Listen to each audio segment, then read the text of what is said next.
I thought we were live, man. For each man his time is paid until he walks along the beach and sees his future in the water.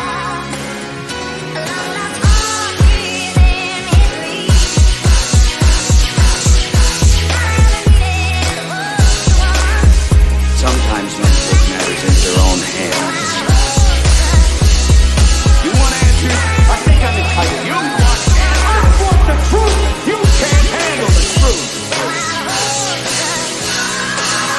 As you guys know, it is Drunken Chat, son. Yo, you know what's crazy? A couple weeks ago, I said I was going to dye my hair. And then somebody was in a line for the Midtown warehouse sale talking about how I said I was going to dye my hair and making fun of me. Like, what the fuck? Why are you hanging on my every word? Yo. They brought up something you said in on the show? Yeah, like I was going to dye my hair. But did they know you were in line? No, they knew my man. I don't know, man. That is what it is, man. Heavy is that head. Heavy is the head, man. Whatever, man. I'm minding the whole thing, man. Minding the whole thing. Drunken Chat. So, yo, very, very, very. I can't curse for the first 30 seconds. Don't want to mess our stuff up. Oh no, first 3 minutes, right? 3 minutes, and you know certain words are not allowed at all. Okay. Just try to get monetized, all right?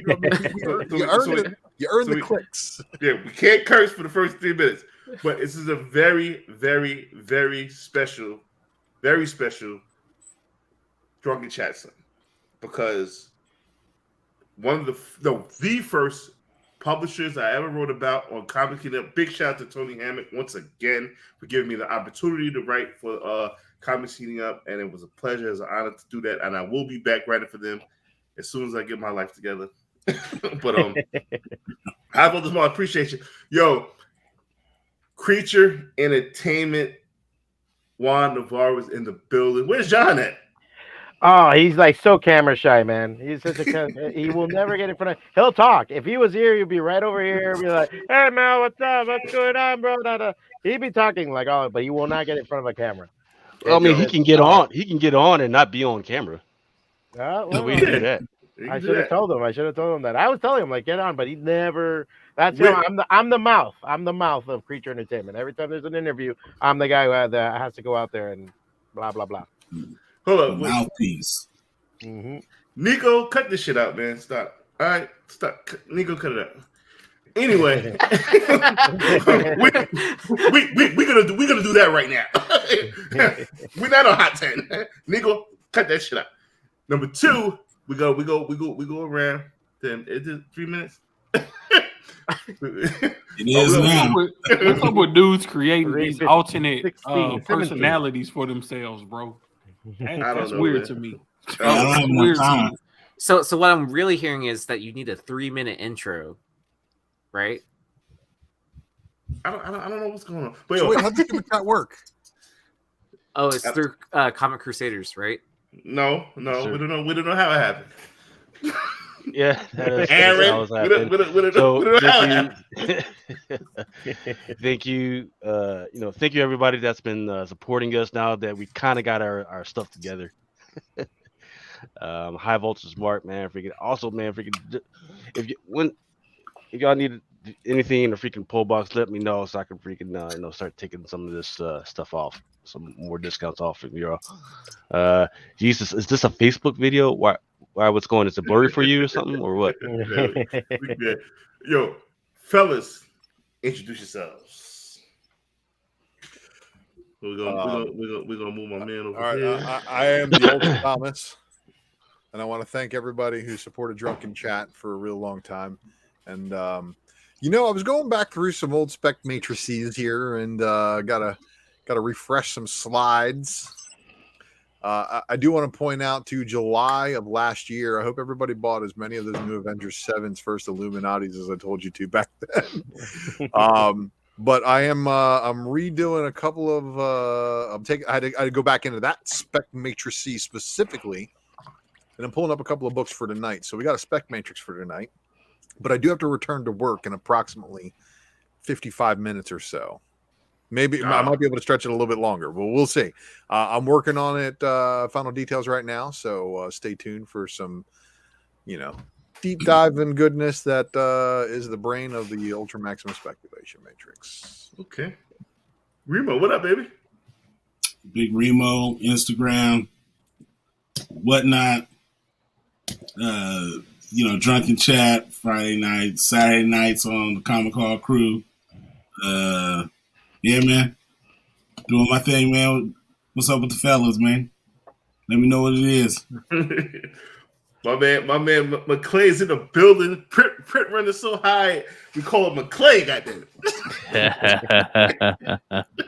Hey, man, I was trying today. It was tough. It was tough. I don't know how long I'll be able to hang out for this whole thing, man. It was a long day. Tomorrow we are going to be doing badass, super rare foreign comics. With the boys, Rob Fordham and International Comics Josh. Check some of this shit out. Here's some of the craziness that you never see. Now, was that one that was a international joint of that Hush, or this is the Semic Panini Hush RRP? Oof. Yeah. Oof. So that's super rare. Here's the Michael Turner Wolverine. You got Europe was doing foil covers before foil covers, right? So yeah, look at that one. Del Auto stuff, crazy Del Auto stuff like this. Love that. How about this is one of the rarest foreign books you're gonna see. I'll probably put this up for like $400. Yeah. So we'll see if it sells. But I love stuff like this. Dr. Mortis, right? Yeah. Looks like that P-code horror stuff. Yeah, man, that's what I'm talking about. And this is the type of stuff that you see Josh. That's crazy. I never even heard of Dr. Mortis. Yeah, Josh at International Comics Josh is always putting out this super fire. But I don't know if he's got fire like this. Are you challenging Josh? You challenging Rob? Are you challenging Cat? I know he's got fire. I shouldn't say that. I saw what he's putting. Whoa! Yeah. Oh, that's Milo. Yeah, I'm gonna need that right now. I'm gonna need that right now. The Milo Manera shit. I need all that. Let me get all that. Yeah. How about this is a beautiful Del Auto right here. Yes. I like this one too. Yeah. Oh, shit, rare. How about these? A lot of this is Panini, right? Yeah, a lot of that was Panini. This right here is I don't know Baldachin. I don't know what that is, but this one that's that stuff from the Eastern Bloc. Yeah, this is Dino. Yeah, and then this is pretty cool. And then some more horror stuff. So that's the type of stuff that we're gonna have tomorrow on the Whatnot sale for international / foreign comics. I'm gonna hype it again. I hyped it on the Hot 10. We already did it. If any of you guys didn't get a chance to watch the Matt Nelson interview that we did the other night, yeah, it was next level, man. What is all right? Without getting into too much, because we got a lot of stuff to get into, and I don't have a lot of time. What did you take away from that? What was some of the satellite offices? They're coming. Satellite offices are coming. Satellite offices in Canada are coming. They want to do one on the East Coast, one on the West Coast for Canada. Are we talking New York? Because I got some space for them. So West Coast, I'm hoping West Coast, maybe Midwest. I don't know. We'll see. They're going to open satellites. They are going to start labeling foreigns. So, for example, if the plan is like you got a first appearance, like the first Boba Fett appears in a British magazine for the first time ever, right? And then Star Wars 42 comes out. So what Matt was saying is that they'll put on the British magazine first Boba Fett period, and then on the Star Wars 42 first Boba Fett in American comics or stuff like that. The other things, they got new magazine holders coming. Pulps are very close to being ready to be graded. Video games and VHS are a little bit on the back end. He wished video games were a little bit closer. VHS is just getting started, and the reason that they're doing VHS, video games, and pulps all around the same time is because they're similar cases because of how thick they are. That was cool. He answered a lot of questions, and it was the first time that I've interviewed Matt probably 4 or 5 times, and usually he just doesn't know the answers to these questions. You know, he just said, I can't answer this. He was like this every question. So it was a lot of fun, man. It was a lot of fun. Check it out. All right. Yo, Yeezy, what up, baby? Hey, not much. Just getting stoked for MegaCon. I have Yes, I have my labels ready to ship out for books of people that bought stuff from me yesterday. So appreciate it. Look at you, man. I'm so proud of you, man. It's I actually like stop podcasting as much and start selling stuff. It is. Yeah. Oh, Lucas, what up, baby? Just woke up. Yeah, no shit. Just woke up. Got off from work, man. Freaking went right into the freaking bed. I was like, all right, let me eat something, let me drink a little something, and then I'm gonna turn in, be enough energy, have enough energy to make some to look stuff up and do some research. Like, nah, man, freaking, I was done. Done. Didn't wake up till Mel called me, man. What are we drinking tonight? So I went back to my local vineyard, and I've been looking for that tawny, that port, and they don't have it. But Carlos Rossi. Well, it's crazy because it feels like a lot of these vineyards, these wineries, they realize that it's all in a bottle, and they want to get some of these bottles from the hood, right? They've been replicating Rossi rhyme right there, boy. Nah, this is another port tawny, man. That's some Chablis right there. This is another port, right? So this one is called Croft. It's a reserve tawny port. Says matured in oak cask from Portugal, and it's amazing, fucking amazing. If you want to freaking get drunk and still save your liver, hit yourself on some of that stuff. That's the bad boy you throw on your forearm to drink. All it needs is your little own personalized bag or something like that. Drink aloe vera. All right, where we at? That's crazy. We got my man. I'm gonna get some Rossi tomorrow. Shit, I'm gonna have to drink some Rossi this weekend. Man, my brother, Knife One in the building, fresh off his 30th whatnot sale in 6 days. Whatnot champ, baby. Yeah, taking man. No prisoners. There we go. If I don't see another whatnot sale again, I won't care. Just delirious. No, it's always it's all. If you see me doing something out of the normal, it's always a higher purpose. It's always a bigger picture, and all of them whatnot sales are gonna equal to something very great. So, super excited about that. Been working on some stuff in the background with Eric Kurd. So yes, sir. After we get back from MegaCon, we'll drop another mail cast. Yes, sir. We've been working on. You know what? Actually, I'm gonna say that for a little bit later. Yes, sir. Doing the whatnot sale tomorrow night. All slabs. Gonna run a lot of Miles stuff. Might even do the Black Panther 3, the 1 in 25 first toasting. Might do that. Man, just have some fun with it. Hey, y'all go follow me on my YouTube channel, man. Yeezy and everybody else that work on that channel with me been getting on my head about not promoting my channel and talking about it more. So I guess I'm gonna start trying to do that. So I'm gonna drop my name down in the chat. Rightfully fucking so. Yeah, you got one of the hottest shows out right now. You don't never promote your shit. Yeah, go follow me. Good show. We're gonna start doing something on Mondays where everybody just come through, hang out, and show off, their comics or address any agendas. Anybody got beef and y'all want to air it out, come on there and do it. We're gonna move like a family from now on. We're not carrying no beefs for the rest of the year. We're not arguing over no spec for the rest of the year. Headgear? Huh? Headgear or no headgear? Hey, You know what? I want to preserve the human brain as long as possible. So headgear. Hey, you might bring them on there and let them shoot the fair one, right? Yeah. That's what I wish I would do. Shoot the fade. They can shoot the fade, you know. That's some what of y'all dudes. I'm a call for y'all to settle y'all beefs, man. We didn't no reason we should be beefing over comic books. And then, but if it come to combat, motherfuckers, I bet motherfuckers be talking it out like a motherfucker. Then they're gonna be ready to talk. Cause I'm be like this: either y'all gonna fight each other, y'all gonna make up, or each one of y'all gotta fight me, and I ain't losing no fight. I'm fight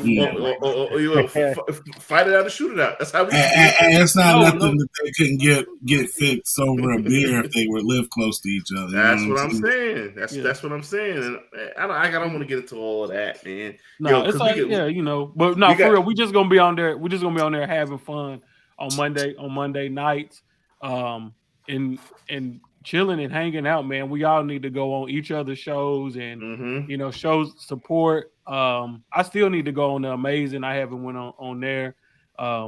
Just like we do here, man. No reason we can't do that all week long. The people obviously want to see it because it don't. Me, Yeezy, Remo, and Joe was on after cover picks. We went to talking about basketball, some other stuff, and we had more people when we was just shooting the shit than when we was doing the actual show itself. So the people want to see it, man. So it's no reason they can't get it, 6-7 days out the week. So that's 2 or 3. I know my man Juan was like, I've been this motherfucker for 16 fucking minutes. I went No. This is an education. This is the best for welcome to. Go ahead. Oh no, I was gonna say because you guys are drinking. Oh goddamn! I got a nice little. Actually, I think I'm the only one drinking, but all right. This is a bottle of a Single Barrel Select, and the only reason I have this in my studio is Creek. That's crazy. Some artwork that I did for what it. Is that? So this is out of Miami Bourbon Society. They actually do their own one single barrel malt, like the Single Barrel Select. And what they do is they hired me to do labels for them. So I do custom labels for when they release these bottles. So, bro, here's what I'm doing right now. You talk to them and tell them that we want to do a customized label for us. Yes. Yeah, I can definitely set it up. And they do good stuff, man. I mean, a lot of it. Yeah. Do you know how much these comic book companies are freaking getting from retailers? You're the only one drinking. Customize. They would get some money if we could do some customized alcohol. For sure. And it's like every single bottle is a different label by me or a different artist, so it's personalized. This is the first one I did. Originally, we were doing it with the whole joke is Captain America throws a shield, hits the guy, it has a crack in it, and he looks at it and it says Amazon Basics. And it's whatever, but we had to change it because at that time there was a lot of the whatever happened with Asian hate. We were originally going to say made in China, and they were like, no, let's change it. That's bad. Like we don't want to do that. We're going to piss off the people. So it's kind of crazy. Yeah. So it was so funny. But we've done a couple of other labels now. I'm doing some Miami areas and old historical landmarks for them too that were big for a lot of Miami people right now. So yeah, Miami Bourbon Society through Beat Culture. Nice. That's what's up. Yo, Creature Entertainment. Yeah. I first started writing that. Oh, let me get you off the big screen. When did we meet, Mel? When was the first time? I know it was like New York Comic Con. It was before. Yeah. Matter of fact, it was the Comic Con when it was at the pier. It was at. Remember, Comic Con was in October. Summer one? That summer joint. Yeah, that's when we were next to DMC. Yes, that's when he treated me like a piece of shit. He was right behind us, and yeah. Exactly.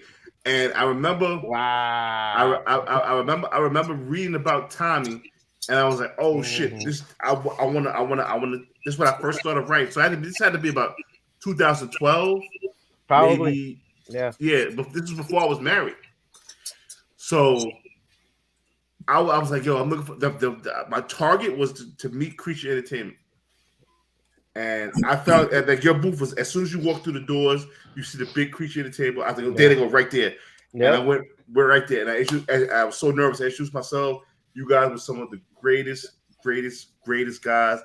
And I'm like, yo, whatever you guys need, I want to fucking write this article about you guys, and I want to read your books first, make sure that they're on point. And I read the Gun, and then when John was like, "Yeah, you ever heard the Nas song? I Gave You Power." Well, fucking course I did. Are you kidding me? That for those who don't know what the Gun the Gun series is about, it's about a gun and a history of this particular gun. And when I see that the I Gave You Power was the theme of each issue, I was like, yo, this is crazy. Yeah, we wanted it as like something that every book could be a one shot. You know, like you didn't have to read the previous issues. We could try out different art styles, different artists, different writing teams. Though John would be writing on the whole series, different artists, and then the gun would travel between it. So the one common thing would be the gun. There would be an overreaching arc, and which we're still going to do in the series. There will be an overreaching arc through the first 5 issues, but the gun itself, and there's some aspects that are supernatural, some aspects that are just more criminal than anything else. There's more poetry to it than actual, supernatural shit. So, well, how did you guys let the people know? How did you guys get started? Dude, I met John, I want to say 07, 08. It was a meetup. Remember meetup.org? Wow. And John hit us up, put out a thing for comic book artists in the area. I went. At that time, Creature had a studio in Doral, a little studio next to a tar pit.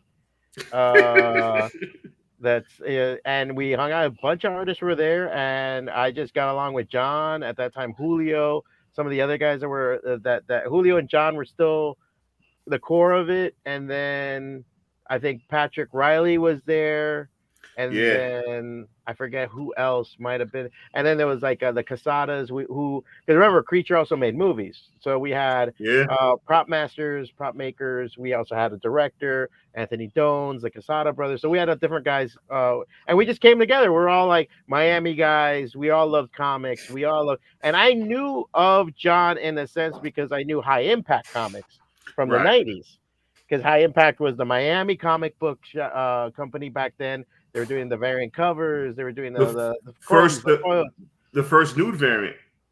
Yeah, the first nude variant. And get this, the first sketch cover.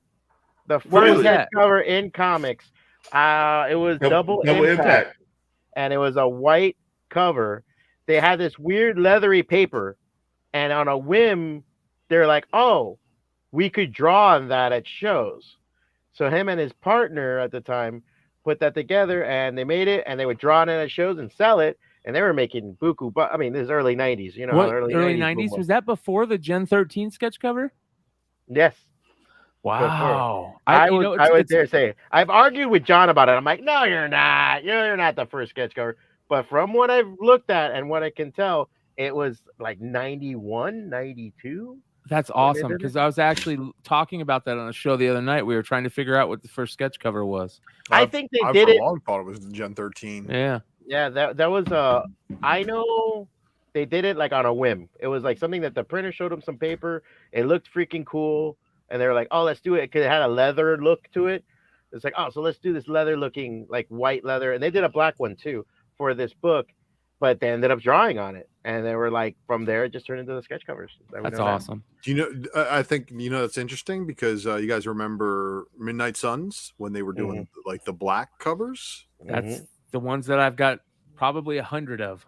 Yep. They were kind of highly printed at the time. It was the 90s, but those I think are actually the first ones I think I can remember somebody drawing on with like a silver paint pen or like a gold paint pen or something like that.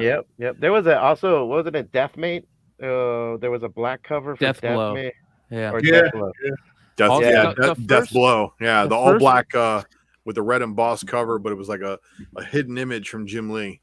Yeah. Because I think I've seen someone have Jim Lee remark it in silver with something. They paid for that, but a long time ago. And I was like, "Where the hell did you get this?" And it was that. When did Solar the Atom number 8 come out? You mean Soul 10? The all black cover? 10. Yeah, the all black cover. I think that was pre-Unity. So it was 92. Okay. What about the first that first nude cover? That's what John was telling me. This is the first nude cover. Probably. I mean, at least for major comics, not in a NBM, because NBM was doing erotic stuff by then. And I want to say, I mean, you could get it. But as far as nude covers, yeah, most likely, at least in the major comic shops. Because I remember, like, I saw their stuff alongside, like, Death of Superman, like at that same time when the comic shops were full of speculators, everybody was coming in to buy stuff. And I remember, like, High Impact was there. And there was, I forgot, there was a couple of different books. Double Impact was the main one. And there was another. Lady Death. Yeah, well, then the bad girls. So I remember Hellions. Oh no, Helena. Yeah. Lady Death, Nera X. Yeah. I met Bill Mouse, the creator of it, at a Wizard World Chicago. He actually sat next to us, and we talked for. I love that book. That was one of my favorite books. Fucking She. Okay, Billy yeah, Tucci, yeah. Stucci. What's my man's name? Tucci's man's Van Sciver? No, Jeff. No, fucking Kaufman. Jeff Kaufman. Oh yes, Big City. Big City. Yeah. Or yeah, yes. His face looks like a fist. Yeah. he can do it. Shout he's a great guy, super smart guy, but he's always like that. So you guys hit the home run with the Tommy. Mm-hmm. You guys hit another home run. I should explain Tommy. Tommy's a story about a little boy with an imaginary friend, finds out his imaginary friend's a serial killer. So that was the book that me and John started working on together. I came on to Creature Entertainment with Zombie Years because I was already doing my own web comics. And before that, I was doing Vigil on Graphic Smash, which is now defunct, now gone. So when I came on, I was already doing web comics. My thing was web comics for a long time because I just, this is again 08. So how was, 07, 08, the comic industry was still all over the place. And we were trying to make it happen. And so we just started working together and we just started talking about childhood trauma and crazy. Being from Miami, you have a crazy childhood. I mean, a lot of times I tell people crap that happened to me in school, and it's like they look at me like I'm crazy, and then a friend of mine will come in and be like, "Yeah, that happened to him." Like we just had crazy childhoods. So we were just and the main thing was like, when you're a kid and adults don't listen to you, and you could be so freaking right, you could be so on it, and we just said, let's run with that. And we liked the idea of using a cartoon rabbit, the cartoon realities. We both came, like, I loved even Dorkin and Milk and Cheese. He was really into Jonan Vasquez. So we had that same love of 80s black and white stuff, Ninja Turtles, stuff like that. That's like the book is in black and white, with splashes of red, because that was our shit, man. That was like the stuff that we loved. We loved all the black and white stuff. Nice. And then so Tommy was like one of the first books I was like, oh shit, this is something. I mean, well, after the gun, of course. I'm like, yo, they're on to something. These guys are really, really, really on to something. Yeah. And that's when it got crazy. Because you guys dropped, I mean, like fast forward, you guys dropped the glow in the dark. Mm-hmm. Tommy number one glow. You texted me that the other day, and I was like, "Oh man, the glow in the dark." Tell us the story of the glow in the dark. We wanted to do a glow in the dark cover. I mean, after what was it, Ghost Rider 50? Yeah. So that was like one that we always loved. We liked the idea of doing the glow in the dark. I don't have any of those, by the way. I'm looking through the archives and stuff. And you're about to tell them why. Well, what happened is we couldn't. The printer didn't do it. I think the first run, I wasn't around too much at this time when that was happening. I was in and out of doing the cons and everything because I had some stuff going on. So then at that time, and I remember calling Johnny. He's like, "Oh my God, these fucking people!" I'm like, "What happened?" They tried to do. I think the some of the glow in the dark. It just didn't take. It was flaking off. Didn't glow. It was garbage. So they felt bad. They reprinted it for us, but with no glow in the dark, they just sent it to us. I'm like, but it re-advertised it glow in the dark. So we took glow in the dark paint and hand painted every single copy. And It worked. It glowed. It did the thing. You know, like you can't complain. So, Yeah. what's it? Oh, John was telling me that 24 went to diamond, Yes. and then So, the other 20, you just said, "Fuck it, I'm not doing no more." yeah, because it was painstaking. I mean, and we were fuck up, throw it out, fuck it up, throw it out. They screwed up, throw it out. So we So, kept having that problem. so how many glow in the dark you think are out there? If it's 20, it's a lot. What? If it's 20, it's a lot. It's because I don't know, because I know John would know these numbers a bit better than me, but on that one I really don't know because we did it as one exclusive for Diamond, and then we did another one as a con exclusive for somebody for one of the cons. I don't know if it was New York or it was Chicago, one like C2E2 or something, and that's it. And we only had so many. And I think I remember, I want to say it was New York, like first hour we sold out. So we don't know the numbers on that really, like the total numbers, because yeah, I think I even found some of the mess ups the other day, like the ones that were messed up, but they were all smashed and bent and everything. Yes, you still have them? I think they're somewhere. Yeah. Yeah. This is my back office of the comic shop, so this is why it's all fucked up. I would like the mess ups. Yeah, I need some of those mess ups as well. I'm a giant Misfits fan, so. Oh, there you go. Yeah. Right, and then on top of that, it's a Misfits homage. And then I remember this is when I started like talking to you guys, and you guys dropped the bomb on me. And then I got so much hate for promoting this, and I was like, I don't give a fuck. I believe in the company. I believe in the books. And the Tommy Pants Down variant. Oh yes. Well, that was our kind of fuck you to Diamond, because originally, if and Mel, you might remember this, the original covers were just white, and they were very plain. It was just a chalk outline of somebody and the footprints of the rabbit, like in blood. Right. And we did that on purpose. That was my idea to go and just make it a simple design, because the artwork was kind of like, I wouldn't say elaborate, but very deep, like crazy inside. So I say, to ward it off, and I wanted to stick out on the stands. I say a white cover just with the logo. That's gonna look great on the stands. We sent it to Diamond, they rejected it. Because of the art. Because of the cover artwork. They thought it wasn't gonna be strong enough, that no one's gonna buy it, blah blah blah, this and this and that. So when that happened, we were just like, all right, so what do we do? So we were already kicking some other ideas back and forth. So one thing we said was like, oh, the Tricks rabbit. I hate the Tricks rabbit. He's an asshole. He's always addicted to tricks. He never gets it. Like, he should kill the kids or something. And we were like joking, and I ended up drawing like a sketch or something. And we said, oh, that'll be cool. Let's do a cover. And from there, we just kept going with the gag into everything. And we started doing the serial killer covers. Yeah. So when we did the Tricks one, we did the one where, it's Jack, the rabbit from the book, dunking the head of the Tricks rabbit in the cereal, drowning him, while Tommy's in the background all like scared and screaming.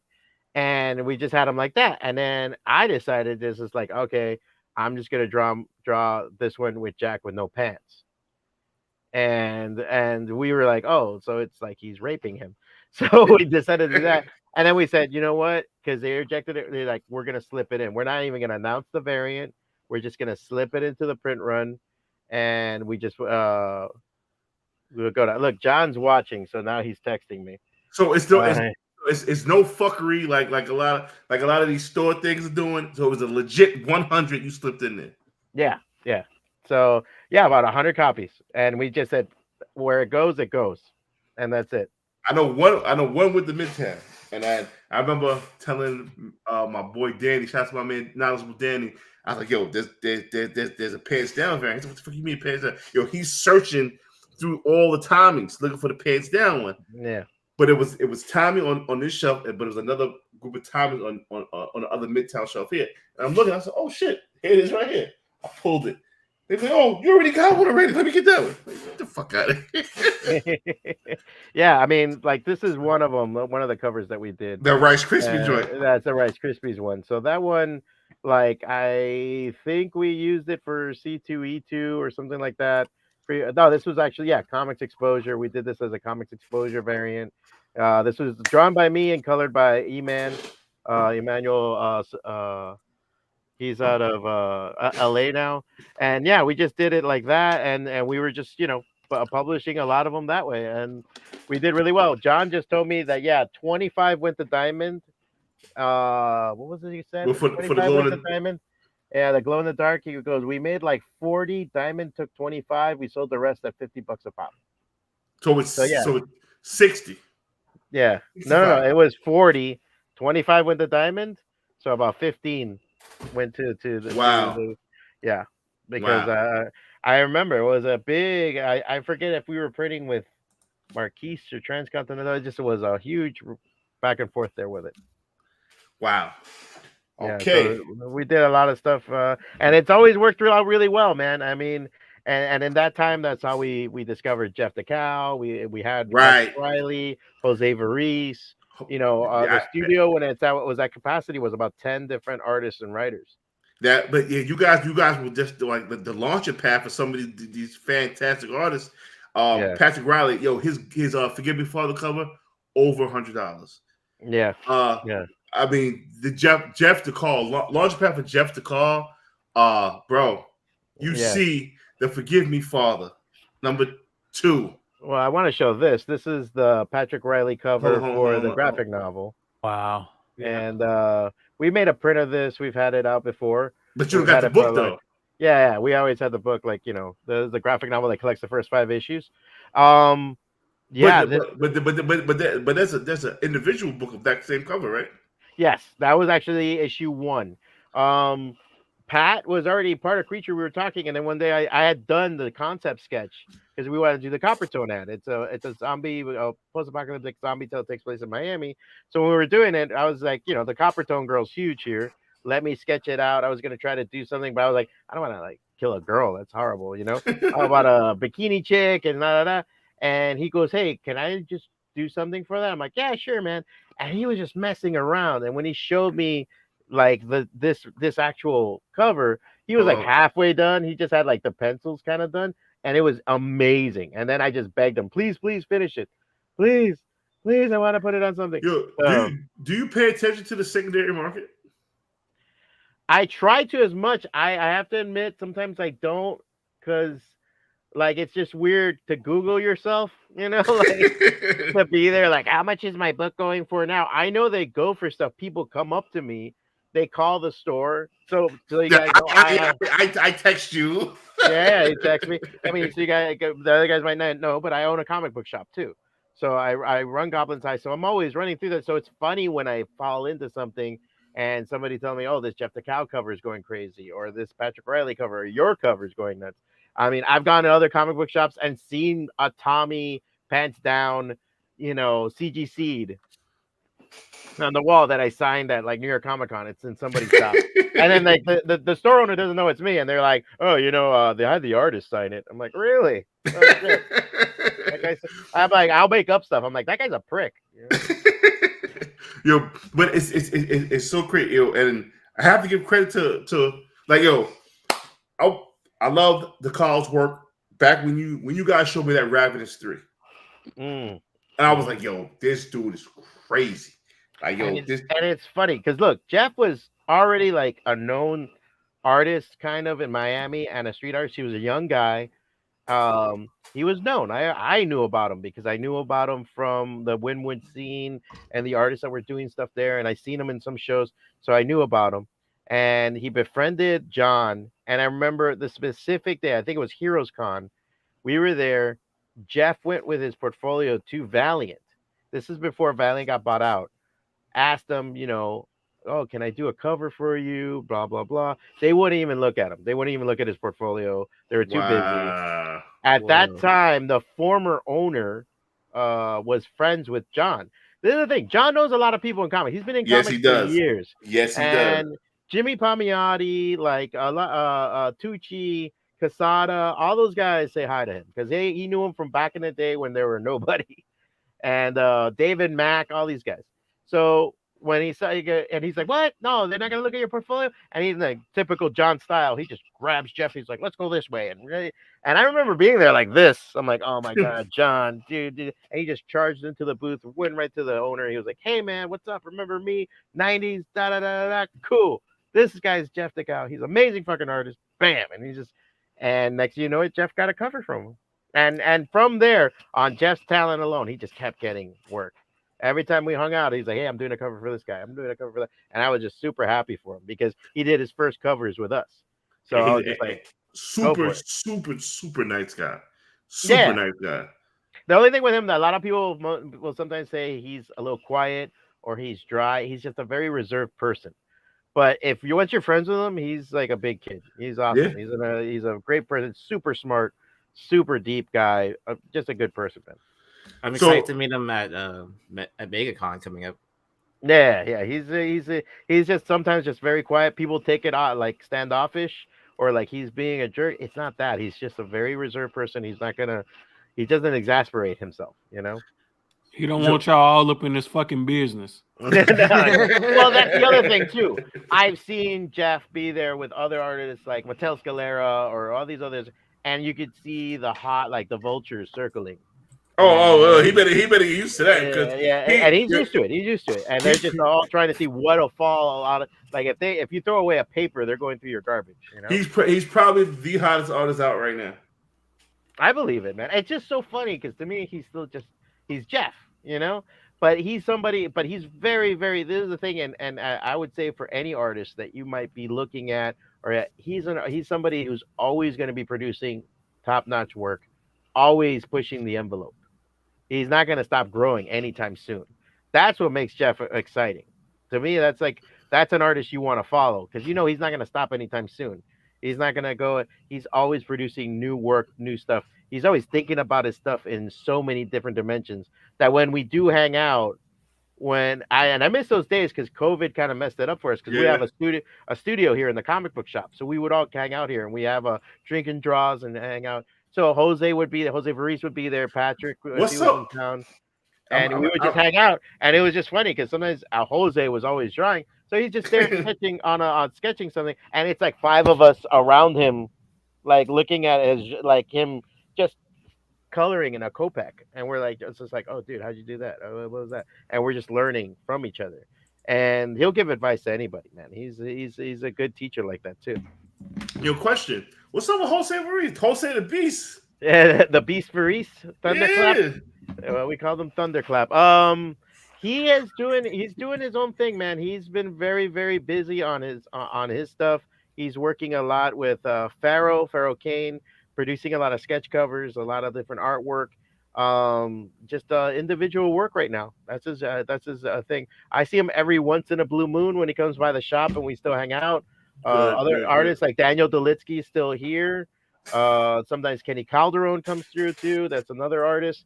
So all these guys, you know, sometimes we'll see each other, but it's few and far between. He works from home. He takes care of his daughters and stuff like that. So he doesn't come up for air for anything. He's a good dude. Another thing I want to touch on, the gun, Jeff DeCal. A lot of people said it's a 1 in 10. It's not. It said it's a 1 in 25. I believe so. Hopefully John is watching, so he'll probably text me soon and be like, "No." But yeah, if I remember right, it was a 1 in 25. I don't have those. I made the books, but John handled all the stuff with the books on there because like some stuff, like I have here, like see, this is the Gun issue 2. This is the Patrick Riley cover. Beast of a cover. Yeah, that's one of the covers he did. This is the other. This is, I think, another one that we had. Bro, I need that. I need that. Let me know. Know what? Yeah, I need that. I need that. The Forgive Me. All right, so I want to clear something up. The Forgive Me Father trade dress. I mean, the trade paperback. I remember when it was just limited. Like they said, it'd be 60 if you're lucky. Boom, there it is, and that's the trade. Yeah. So one thing I did most of the time through all the creatures, I made an archive. I made sure to cover everything that we had. I tried to pull one of anything we printed and have it to the side, and it was hard.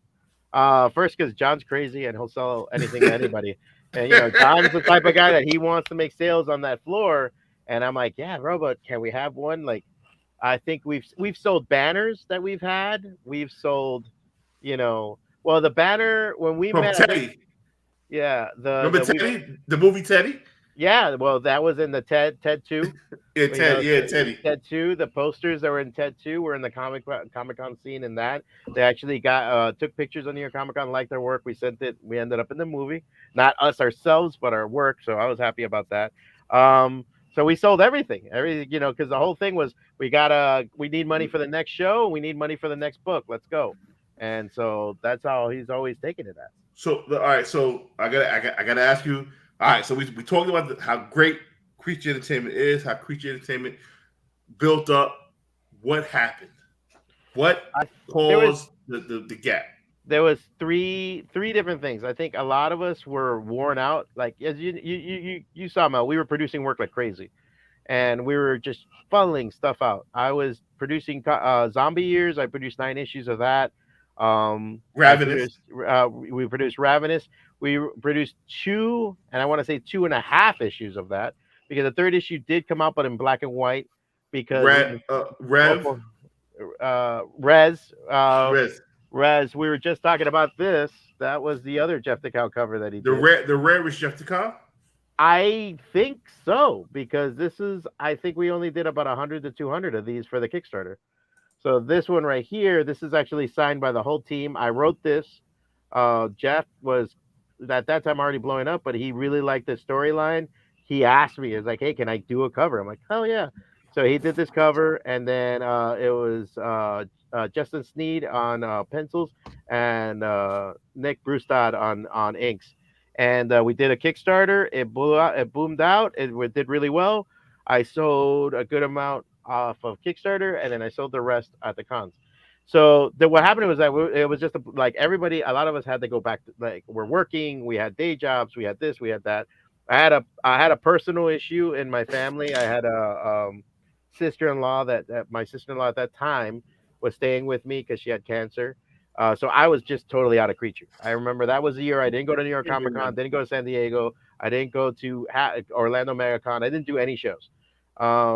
And then a lot of the guys just fell out because they had to go and work and they had to do this. Things were just so tough that it was hard for us to keep producing work. Plus, when we went to Diamond, we did good. The sales were good, but they weren't great. And so a lot of times we sold out. Everything was awesome. Next print run sold out. Everything was awesome. Okay, great. Everything else. And it was just the returns were so small on those. Because we were talking about print runs of 5,000. We did better on the road. We always did really good on the road. And it's just that and a bunch of other stuff that was happening. We were just really bad. We were just like, it just killed us. It killed us. It's only like a couple more things I want to get into, but because I know everybody's want to. I know Phil got some Star Wars shit he want to get into, but I'm having so much fun with the Creature. Phil, we're gonna get to you, brother, and welcome to the show, man. Just stick tight, brother. Just stick tight. Tommy 3 was canceled by Diamond. Mm-hmm. Because of the storyline. Yeah, because there was a whole scene there where, okay, so the rabbit, which we don't know is real or not, we don't know if it's Tommy or not, pretty much goes to elementary school and kills a bunch of kids. And right at that time, yeah, we had shooters was crazy. Yeah, so we had, I think, I don't know. I mean, is there ever a good time for that story?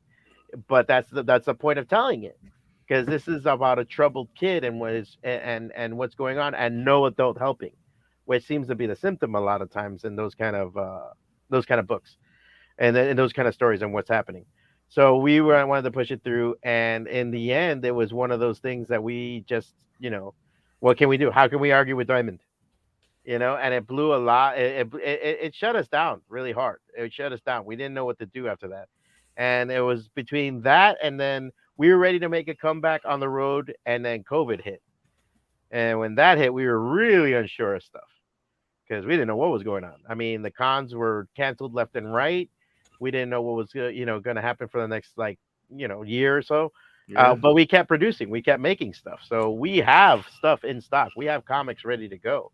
We're actually trying to figure out printing prices right now. They're stupid right now. They're just ridiculous. Yeah, Gun 2 is not a 1 in 10, it's a 1 in 25, my man. Mhm. Well, Oh, somebody's got them at a discount, probably if they got them. Yeah, well, do what you do. Do what you do. Yo, I will say this: there's this copy. I did this cover for the gun too. what, That might have been the 1 in 10.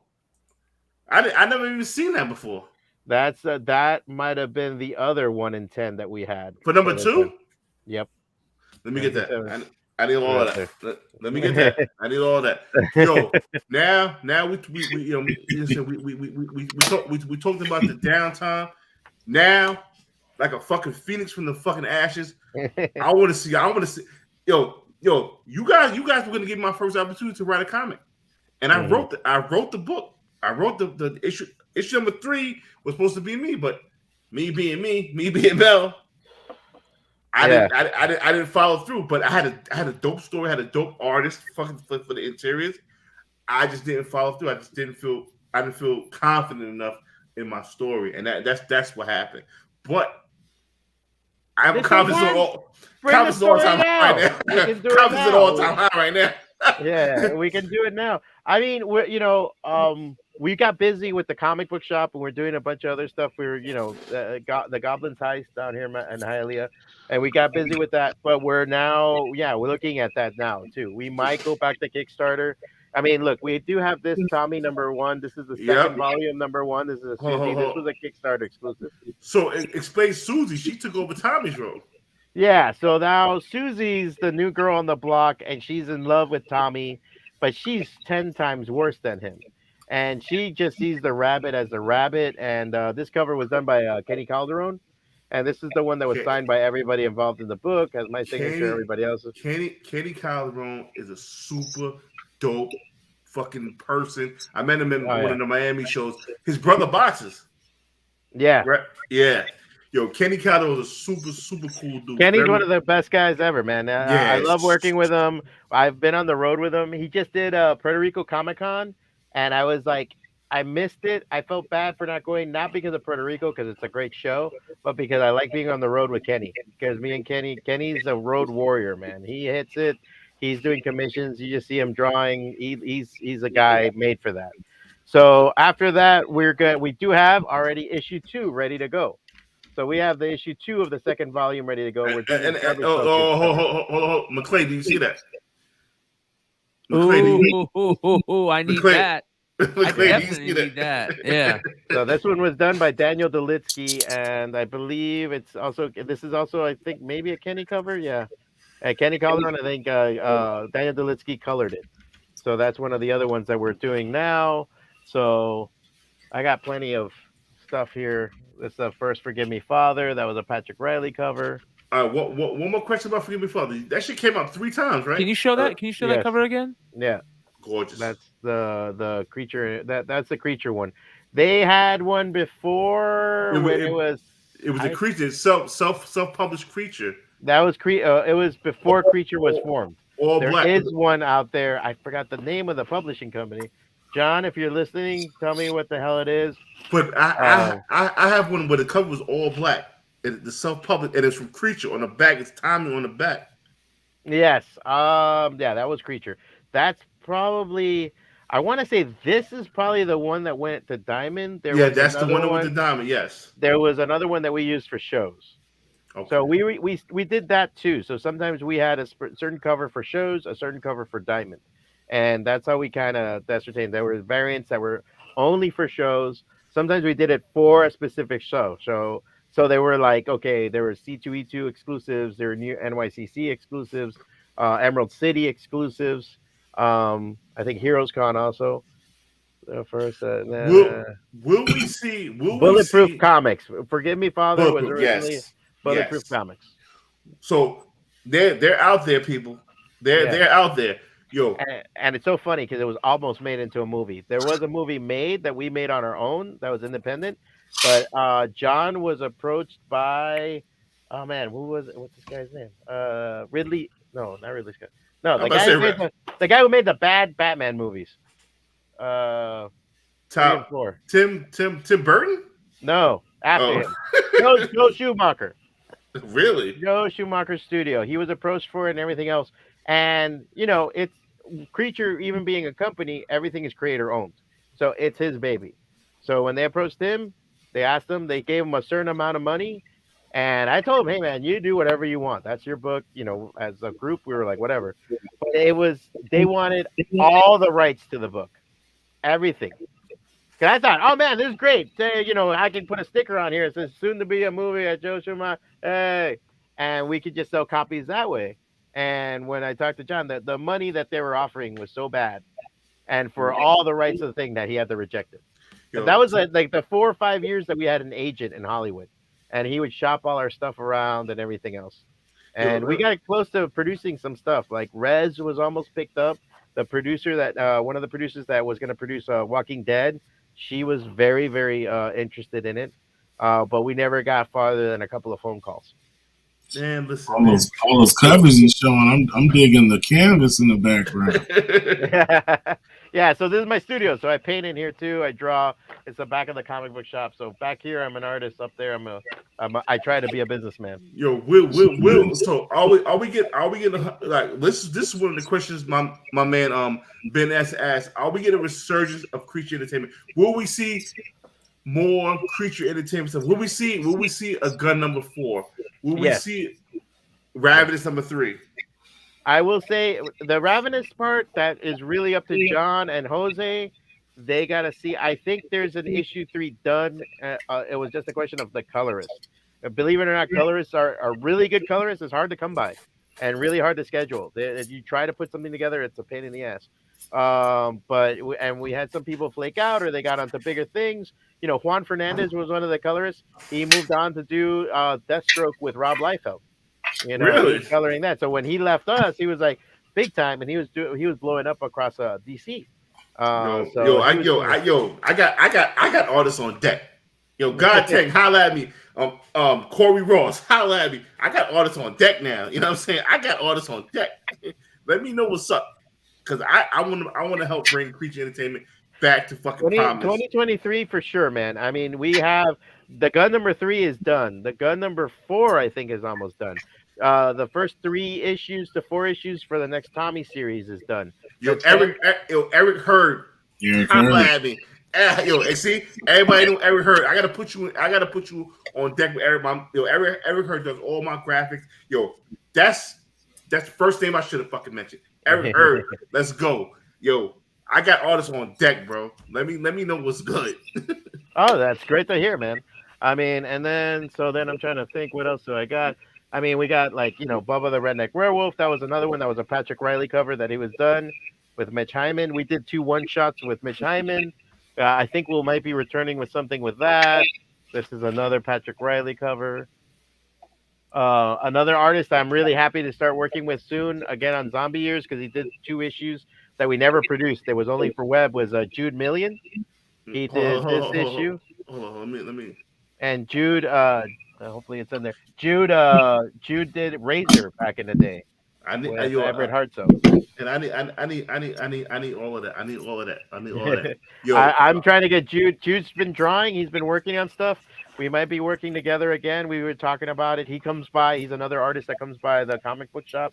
So we talk about a lot of different stuff like that. Yo, man, listen, man. Yo, listen. I fucking thank you. Well, thank you, man. You were one of the guys that was first hollering out there, ringing the bell, getting the most important person in a movement is the second guy. Because the first guy's crazy. The second guy makes the crazy guy seem like he has something. Bro, and I appreciate it, Mel. Yeah, I really do. You've always been really behind us, and you really championed our stuff, and it was always good to see you at a con. Because sometimes I'd be like there, like twiddling my fingers and everything, and you would just come up, and it was just a blast. Yo, I made sales Phil. Ask Phil. I made sales for Phil too. You know how it gets down, Philip. Yeah. You know what I'm saying? I made sales for him too. But yo, listen, yo, I want you to stick around. Because I want you to see how the speculation side of this shit work, man. Oh, for sure. Look, it's a class for me. Again, I run a comic book shop. I'm trying to get back on Whatnot. So I want to hear what from the experts. I saw the last episode on the Doctor Strange stuff. That was a class and a half, man. Bro, I'm just a young guy. Yo, get your wallets ready. Yeah, yo, my man Knife Wonder, my man Ultra Maxes, my man Yeezy, my man Phil. He got some Star Wars spec, and Lucas. I just surround myself with the greatest minds, man. They the real MVPs, not me. I'm just a drunk motherfucker that's entertained like that. That's a Did you secret just to call us the greatness. greatest minds in comics? Huh? You just called us the greatest minds in comics? That's exactly what I'm He's been drinking a lot of that vodka. So, I don't forgive him. I don't give a fuck what the other motherfucker said. That motherfucker is just mad. You know what I'm talking about, Ultra. You know what the other motherfucker that was in the chat. Fuck him. All right. I have one question real quick though. So what is Jeff DeCall's first work? Is it TS 101 or is it Forgive Me Father number 2? That's a good question. I would dare say, I want to say, well, see, John's gonna might say otherwise, but I would dare TS 101. Okay. I want to say TS 101 because I'm trying to remember when things were happening. It might have happened all at the same time. So that's the thing. Like we got the artwork at the same time, and then what came out first was TS 101, and then Forgive Me Father number 2. Eddie Aguilar wants to know: are you going to reprint the first 2 issues? That's a good question. I'm going to talk to John. Most likely we will, because it's kind of weird to jump out with a 3rd issue out of nowhere and not have like 1 and 2. So we'll see if we redo it, if we're going to do a new cover, or if we're going to do. It would be interesting. I mean, we talked to Jeff about doing a cover for Ravenous. And Patrick is going to come back to do a cover for that too. Would the reprints be a shorter print run, or would you make it more to get people to kind of get into it? That's a good question. That's another one that I would probably. I don't want to talk because it's a partnership, so I don't want to say yes because it's also John's book. So I don't want to say anything that John's not gonna agree with, but most likely, yeah. Man, it's gonna be great, man. I'm telling you, man. The resurgence, the people here, the people want to see more creature entertainment stuff, and I'm glad that you're here.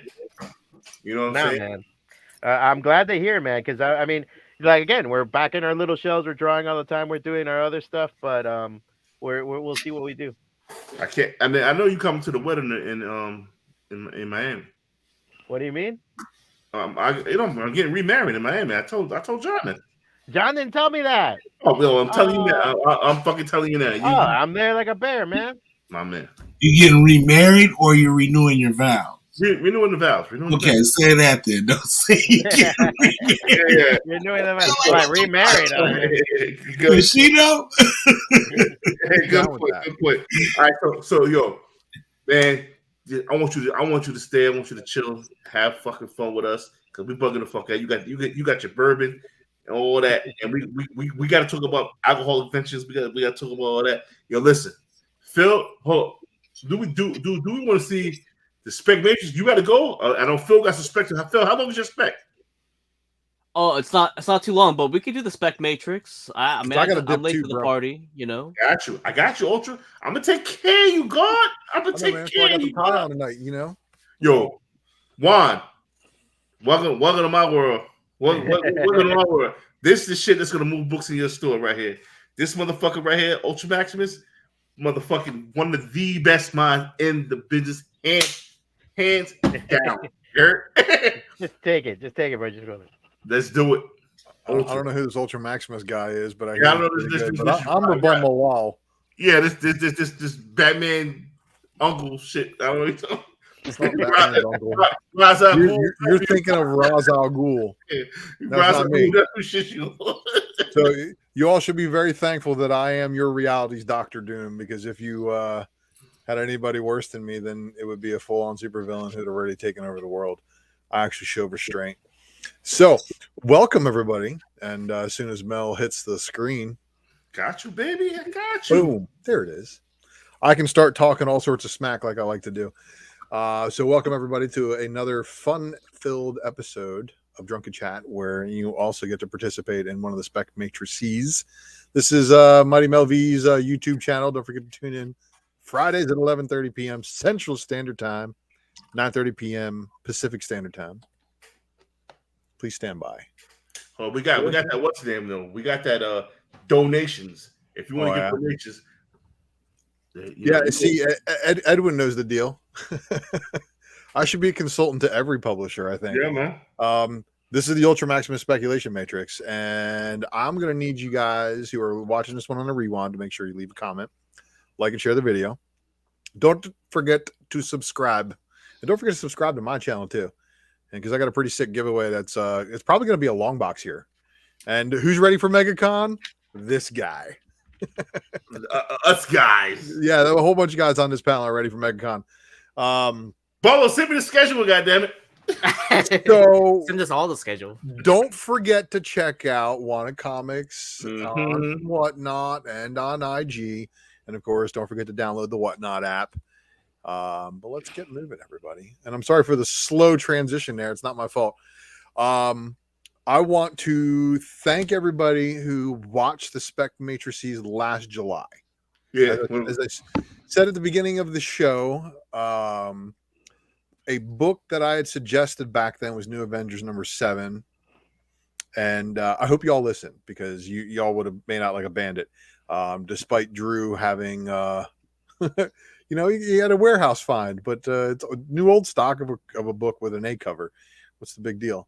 But a lot of you guys also remember a bunch of other books that we talked about, but we need to focus on them again. Anybody else on the panel seen Multiverse of Madness yet? Yep, I've seen it. Yes, sir. I already saw it. So I went in with the least expectations that everybody else had. Daniel Radcliffe as Wolverine was probably the highlight. Oops, I'm sorry, did I spoil that? Just kidding. But it did open up we are on something that I think I called last summer, which was we were on the bridge to Secret Wars, because I caught something when we were looking also at WandaVision, how they had I caught the incursions on one of the pages of the Darkhold, and then they talked about her being the destroyer of worlds, and one thing led to another. But we talked about some of these books here, but I want to remind everybody how important this book right here is, if our man Dr. Doom is the one. Yes, sir. Okay, so New Avengers number 33, not only does it have a sick Delato Dr. Doom cover with his mask off, I just really wish it didn't have the top bar and the bottom bar on it. It was more artworky. But, for a final issue of a series, it's one thing. But this right here is where Doom first challenges everybody in the multiverse. and I want to point out, this is also where the record of there being, hundreds of thousands of multiverse universes, and then all of a sudden them wiping a whole bunch of them out until less than 2 dozen, that happens in this book. So there's a lot of that prep that heads into Secret Wars. We find out that Doom is Rabumalal in here, and Doctor Strange is like, wait, what? You're Rabumalal? Like, he's bugged out by that. We find out the purpose of the Black Swans. We find out that there is a rebellious sect of the Black Swans, because some of them found out who Doom truly was. And all Doom keeps doing is traveling back in time and basically beating the Beyonders at their own game. And it's a really, really good read. I highly recommend this book just for the Delato Doom cover alone, but the content inside is just what absolutely just it's that gut punch. All right, but I also want to say this: he becomes God Doom. God Doom? You worried about God Doom? Well, he becomes God Doom here, no? Well, Avengers. yeah, he basically at the end, this is the reason why all the universes slimmed down. If Doom hadn't interfered, there would be zero in the universes. That's what people don't seem to understand. He's important to this version of the Secret Wars. Now, the speculation is Doom is going to play a part in the MCU. If this does come to fruition and Doom does show up, he's going to be the one to save the remnants of universes and have them form in a battle world is what's my play is. But I like Secret Wars #1, and everybody is really, really going after Secret Wars 2 right now and calling it the first appearance of God King Doom or God Emperor Doom, whatever. But I really don't like that book as much as I like this book right here. And that is, of course, the What If Secret Wars, where he actually possesses the Infinity Gauntlet. But Infinity Gauntlet versus Beyonder powers, they are very different things. But we know that there's a lot of different ways to be played.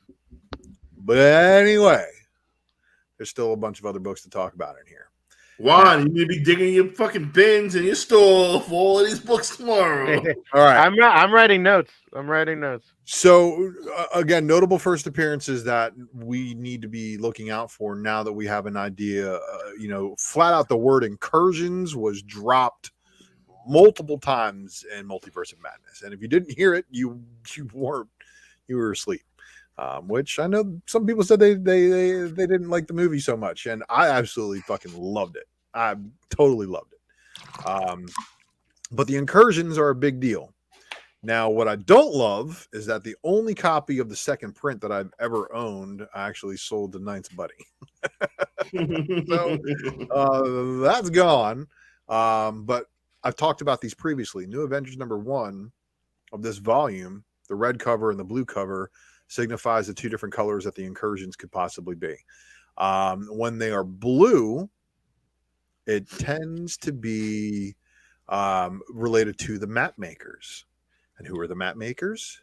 Well, we're going to find out a little bit more as we dive into these incursions. But the incursion that we actually see in New Avengers is on the Earth 616 being incurred on by another universe, and Black Panther stops it.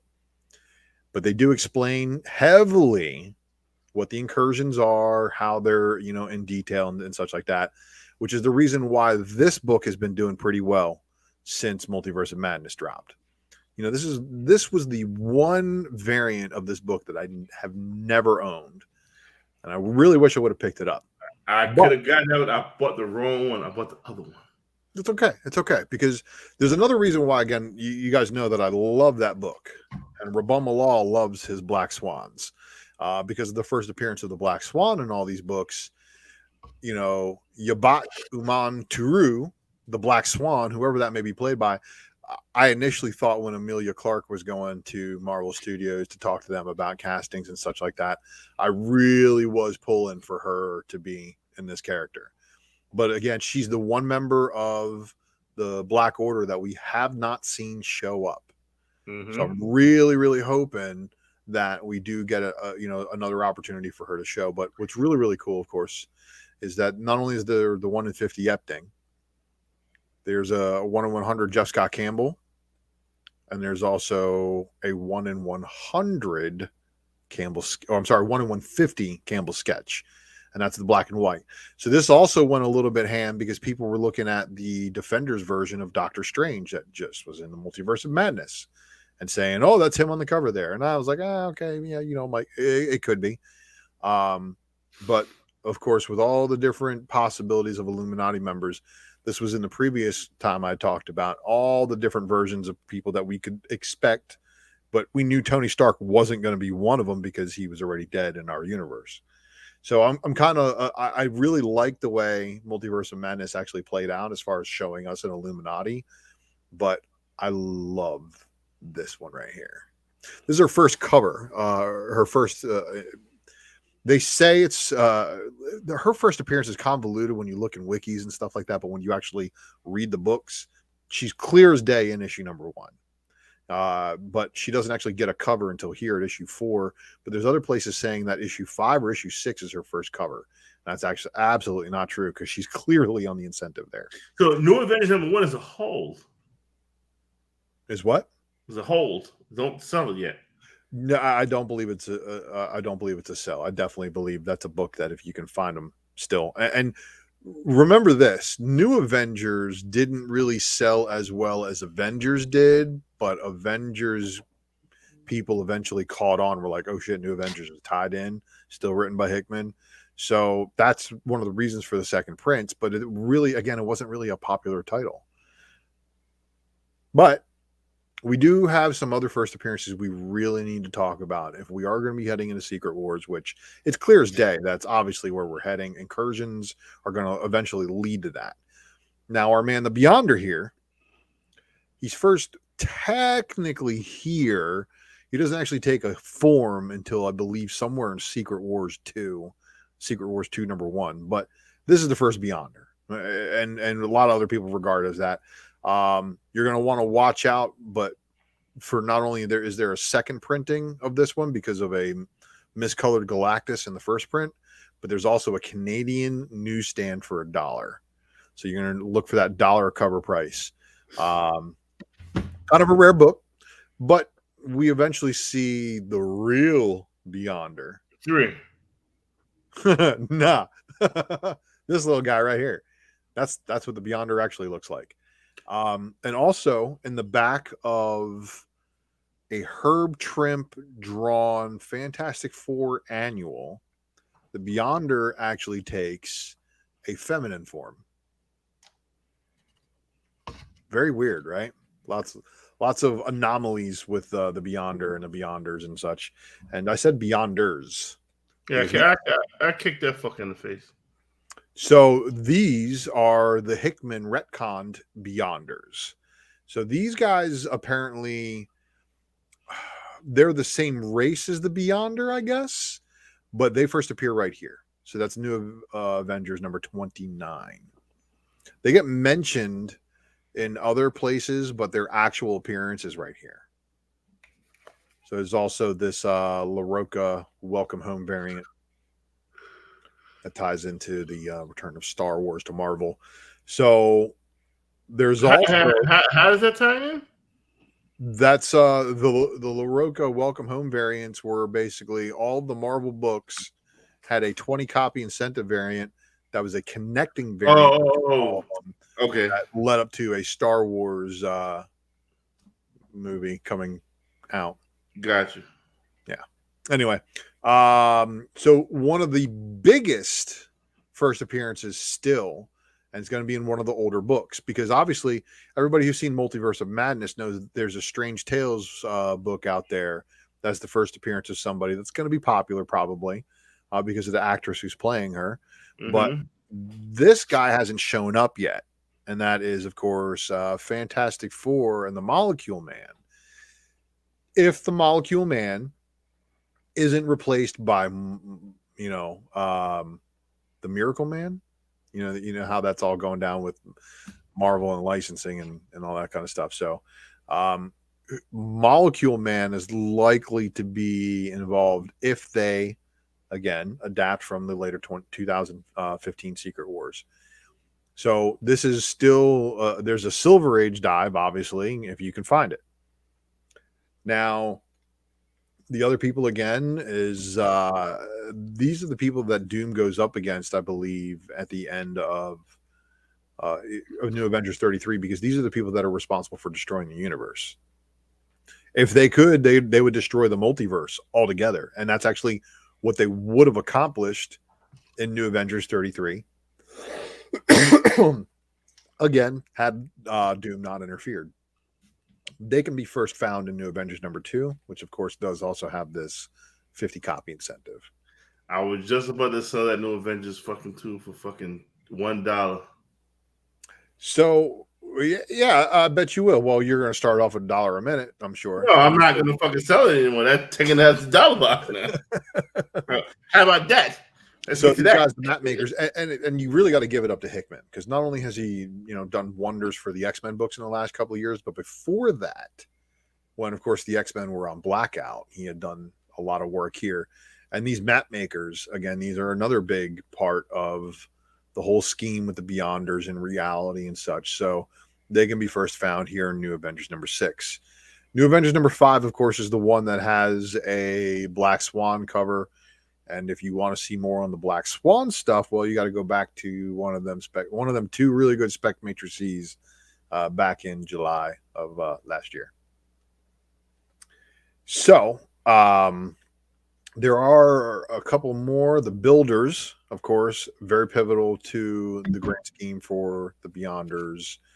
And they, of course, are found in the Avengers number 2. So that's a couple of months before all this was going on. Hickman started laying the groundwork over there in the Avengers book before New Avengers was launched. And then there's the Assad Ribic variant cover for Avengers number 2. And there was also the Ramita Jr. variant. Now, these builders, said to be the universe's oldest race, the perfect beings, they created systems to confront the structure of space and time. I'm sorry, to control the structure of space and time. So these guys really have a lot of potential to be backbones inserted into the MCU with very modern takes on the mythology. And for that, I think these are all books worth picking up, possibly pretty good holds. And I expect you all to deal with it. I like that. I have that shirt. It's awesome. So that is the Spec Matrix C for the evening. Juan, leave a comment below. Dig those books out, bro. You know, it's funny because there's certain times I have guys that dig, and I put my books out. I try to price as much as I can. I put my books out, and I let everybody just dig, and I see what guys are picking up. And I remember that storyline. I was reading New Avengers at that time, and I'm like, now I know one guy that he was picking up all those books. He was picking up exactly the books you were talking about. What's that? This guy right here? Was it Ultra? I know. I'm like, do you have a cousin down here that picks up comics? I mean, well, if not a cousin, then they're probably related in the bloodline somewhere. I just don't know if they're. I just don't know if they're another me from another reality, you know, crossing the multiverse and going comic book shopping. But I think that's something that for sure is going to be something to look into. Like everything, especially when you're talking about incursions. I was thinking the same thing when I was looking at Doctor Strange. They keep saying incursions. Well, and also like last year, when something had leaked out, and I was like, "Bruh, this New Avengers is probably going to be a hit. Like it could be the Illuminati," and then everybody went crazy, like thinking it was going to be other people. And then, of course, we had the final reveal of the trailer, which sent that book nuclear for a little while. And everybody's like, it's got a sales total of like what 70,000 or something like that. It was like pretty ridiculously high. It's also got a variant cover to it. But this was dropped here last July, and I know that the sharks in the chat went and cleaned out boxes all over the place, wherever they could find it. So, but again, all of these characters again they're new. They're a lot of them are new, at least. A lot of the mythology that Hickman had set up for the construction of everything he was doing leading up to Secret Wars. And then, of course, Hickman wrote the Secret Wars, and it turned into, I think it was supposed to be 7 issues originally, and then it went to 8, and then it went to 9. And it took forever for it to be released. And people were just like, oh, we're so tired of this. And then I think like all of the Marvel relaunch books, like Moon Girl and stuff like that, it started dropping before Secret Wars even ended. And we were, I think, spoiled because that was at the time when I was still working in the stores. But yeah. I think these are all, in my opinion, they're good.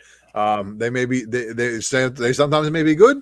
They sometimes may be shit. Well, I think the Black Swan thing, especially because if, like you said, if they go and put like Amelia Clark or a really known actress on there and they really bring her in, and her, her whole participation of the Black Order and all that stuff. Well, she's a hench person for Doom in this as well, which, like, Doom really he's only shown as like a thing of energy. Like he never shows his face, but that's what happens is some of the Black Swans actually find out that he's a mere mortal.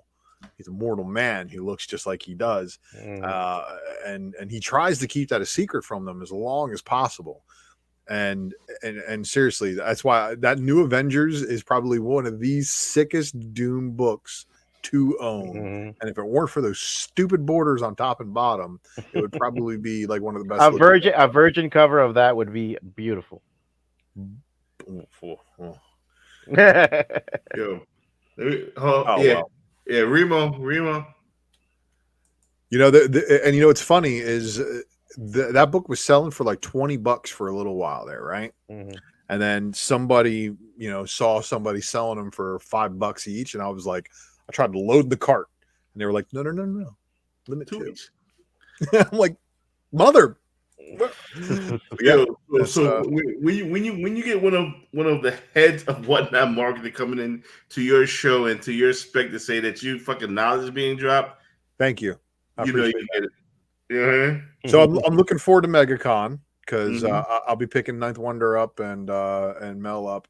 I'm hoping if Blind Adam can wait for my wife to get off of work and me to get the fam situated at home, I'll come give him a ride, but that's going to be like 3 or 4 hours at the airport. What time does he get there?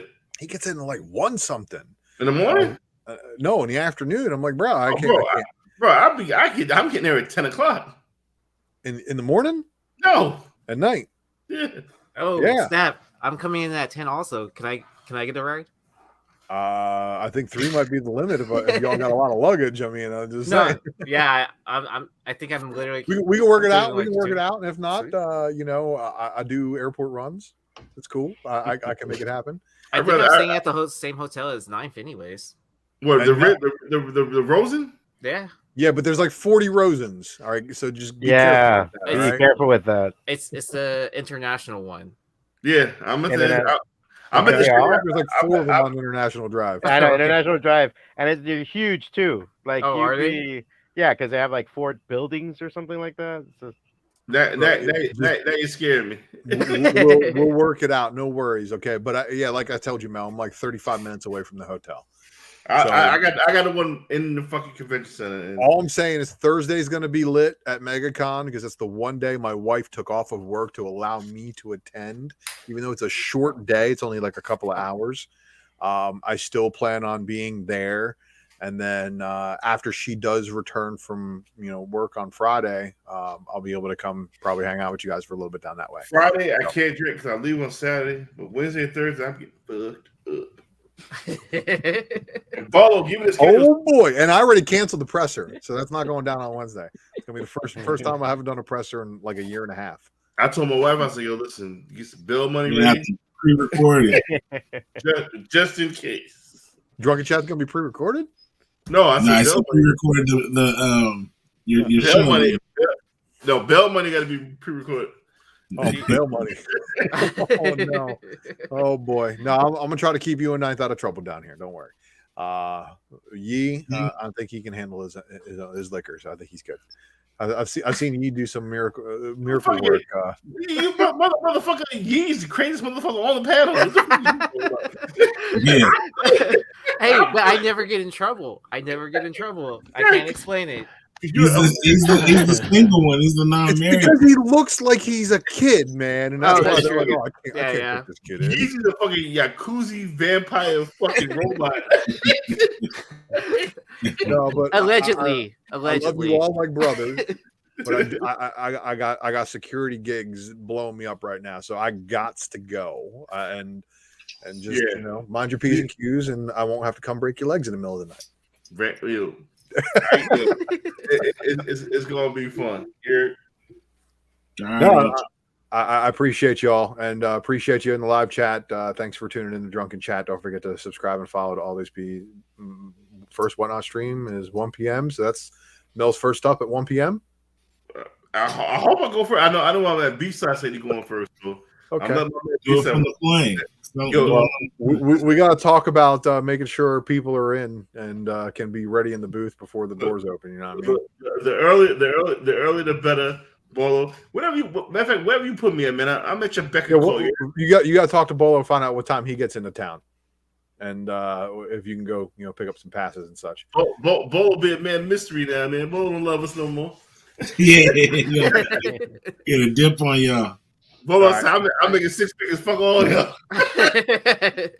He's in the chat right now. That's good. Right? That's like the most communication I've heard. Like, that's cool. That's why I'm talking shit. I know these dudes. That's why I'm talking shit. Later, Ultra. Peace out. All right, Ultra. Be safe. Oh, here we go. See? Let's say 3. Oh, man. He's going to be there early. Yo, listen. Where's Phil at? Oh, they go Phil. Phil. You had your people's way, and I apologize for that. all good, my friend. All good. But How's yo, my mic sound? Pretty good. Yep. All right. Like the voice of God. So ninth one that dipped out. He gonna miss it, and then he gonna be like, "Mail." And I'm all y'all motherfuckers fucking invitations, because you motherfuckers try to invitate me on different shows. All y'all motherfuckers. I'm making my motherfucking list. Ant, you gonna get it? Laura, you gonna get it? Ash, you gonna get it? Yeezy, did you? Nah, I don't know if you did. No, it came. It was my idea, and then I think we start. What do we started on like one of the shows. I don't remember. It was on Laura and Did we do it on Knives channel? Or I did don't we know. do it on Near Nirvana? I It can't was remember. Near Nirvana. It was near Nirvana. I'm going back. All y'all motherfuckers gonna get it. I've been studying, but I got my ninth one down packed though. Ninth one. I don't know, Mel. This book go for 45 on eBay, but I'll tell you, we're gonna start it at $1. We're gonna die $1 1 minute, but they go for like $95 on eBay.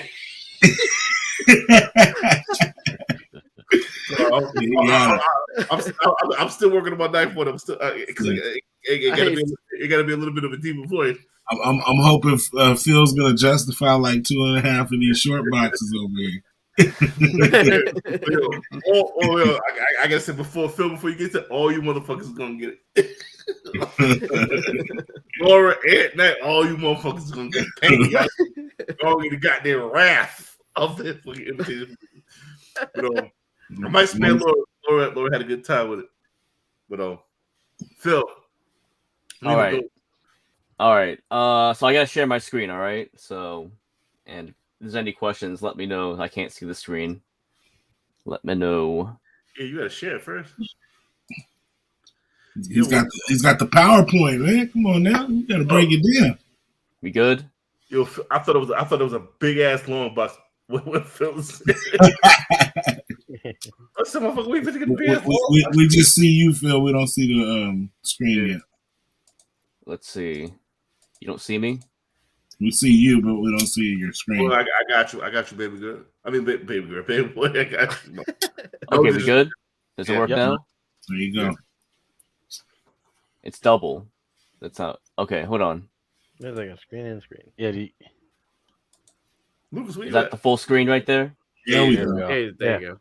Okay. All right. So yeah, part 2. The last time was we did I think it was my top 5 Dr. Aphra covers, and then like the next 5. So yeah. So here we are. We're back again. Now we're on Whatnot now. So check me out. Running 2 Star Wars shows a week after MegaCon, and then at MegaCon I'm going to be running hopefully just about every single CBE Star Wars variant and Whatnot variant at the show, including the High Republic 1 set. And gotta give shout out to Ben Kalis, comicbookinvest.com. He's now got the Star Wars first appearance list, 358 different comics and 878 different characters. And I got my website here, Vintage Comics and Toys, so always bringing up new stuff. And definitely a quick shout out to his variants. I just asked him if he has anything to share. So he's got the Moon Knight Kirkham Bloody variant. The full cover hasn't been shown yet. And then Nottingham has continued. Nottingham 7 is going to be a House of Secrets homage. So give him a follow. Check it out. Always got good quality variants. Nottingham's a hot book. I know the guys from Mad Cave, and that book is starting to really take off.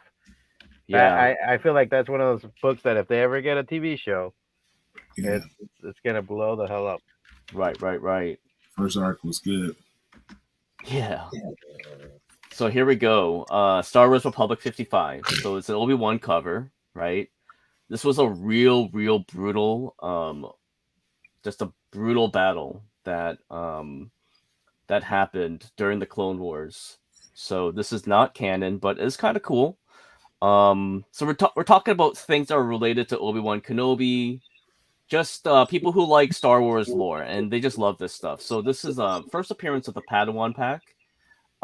Basically, what happens in this story is that this battle was so brutal that every single master of these Padawans were killed off, and they formed the first, basically a team Padawan pack. So up on the very left, top left, is all the members pretty much. Then you got this Aubrey Wynn. She's a healing Jedi.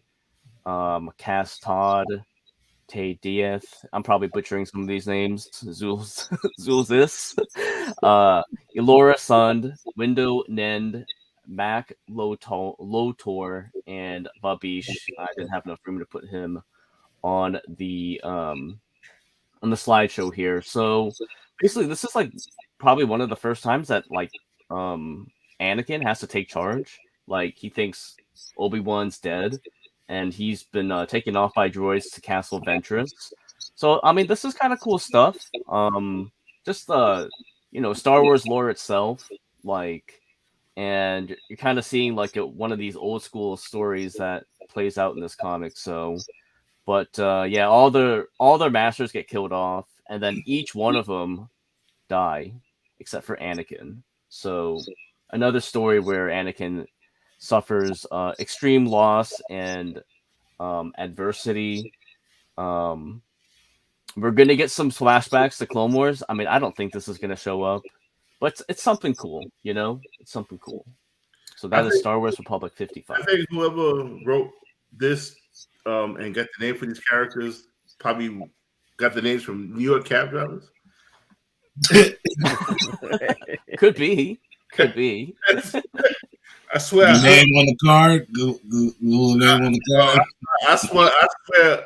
Alora's son told me home the other day. So when you think about the whole Star Wars lore and how they came up with it, they integrated a lot of the Pashtu and Indian theology, right? And you got to remember, like back in the day, they didn't have no internet, so you know what they probably did? Sat in the chat. Hey man, tell me about back home. Tell me about your religion. And he's like, oh yeah, okay. What's your name, by the way? Oh, I said, you about to be a Jedi monk. Like, sir? What is that? Don't worry about it. Don't worry about it. Yeah, so this was for a $15 book. So, I mean, I think it's a good one, and it's an Obi-Wan cover, and it's Dark Horse. People always desire Dark Horse Star Wars, right? Because there's Marvel Bronze Age, and then you got Dark Horse, you know. Yeah. Dude, when I did the F the Fourth show for Star Wars, I had so many people just jump into my chat. Are you selling Dark Horse Star Wars? Are you selling Dark Horse Star Wars? Like person after person. And I was like, in my shop, it doesn't last long on the wall. Every time really? I get some in, I put some up. At least, especially for the Star Wars fans.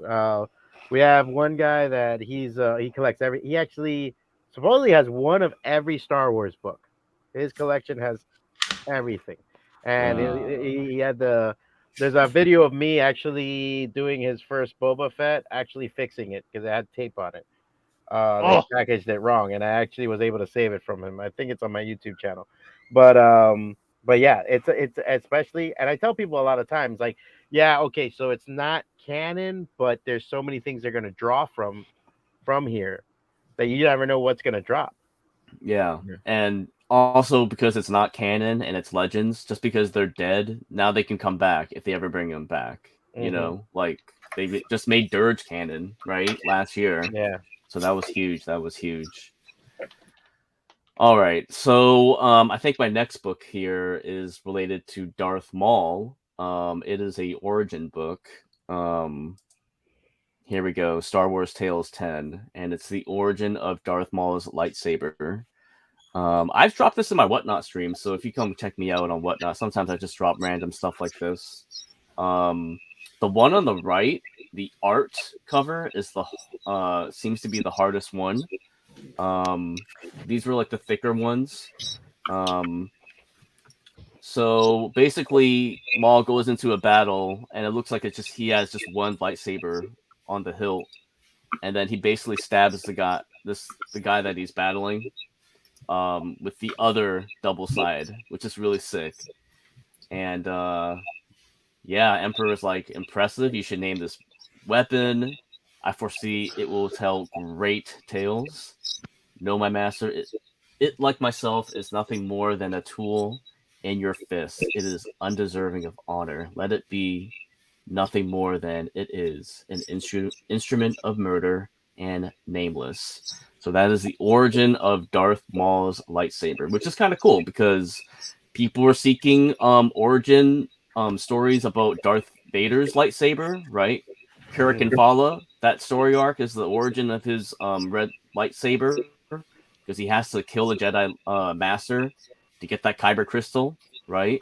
To form his new lightsaber because he doesn't have a lightsaber when it comes to Darth Vader. And then you also Kylo Ren 4 has the Rise of Kylo Ren 4 is the origin of Kylo Ren's lightsaber. So this is a cool one. It's about like a $10 to $15 book, sometimes $20. So Hey, Phil, yeah. do you think we're going to see Darth Maul in the Obi-Wan series? I don't think so. But there was a push. There was a huge push with Disney executives to have Darth Maul in there, and clearly there was a cliffhanger with the Han Solo movie, right? He shows up. What's Shorty's name? Kara. Yeah. So she's still like she works under him, right? You know, she takes care of Crimson Dawn or Crimson Dawn. Yeah, right. Mhm. So, but yeah, that's a cool one. Just there's a lot of first appearances and origins and things like that that've been uncovered, and this is something neat. I just went into this one and saw something. All right, this is kind of cool. So let's go with the third book. Let's see what I got next.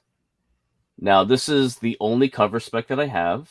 And this is Star Wars. Yeah, this is your boy Raza, baby. Yeah, man. So, very good. You don't see this, yo. There's a few on eBay. Go buy it. The price actually dipped. It was like $50 like a month ago. So I think there's a couple there for 30 or something. Maybe one guy in UK selling it for $50 with like 22 shipping. I'd rather have a photo variant, but this is a fire cover. Yeah, I mean, you just don't see this often. I mean, but yeah, I'll say it. Yeah, Star Wars: Age of Republic, Obi-Wan Kenobi, Raza variant, and it's an origin story of him getting trained, right? So, by Qui-Gon. So, this is a strong cover play. This is the only cover play that I have for tonight. So this is going to be weird because with that new Obi-Wan Kenobi series out, it should be interesting to see how they diverge. Yeah. But this is a Marvel series, so Marvel. Yeah. All right, so you all ready? Because number 4 and number 5 are connected. It's a cameo and a full. So there's a caveat. There is a caveat, okay? And I want you to be fully transparent. You didn't tell me none of these shits before. No, I did not tell anybody. No one knows. I didn't even no one knows. I didn't even fucking ask.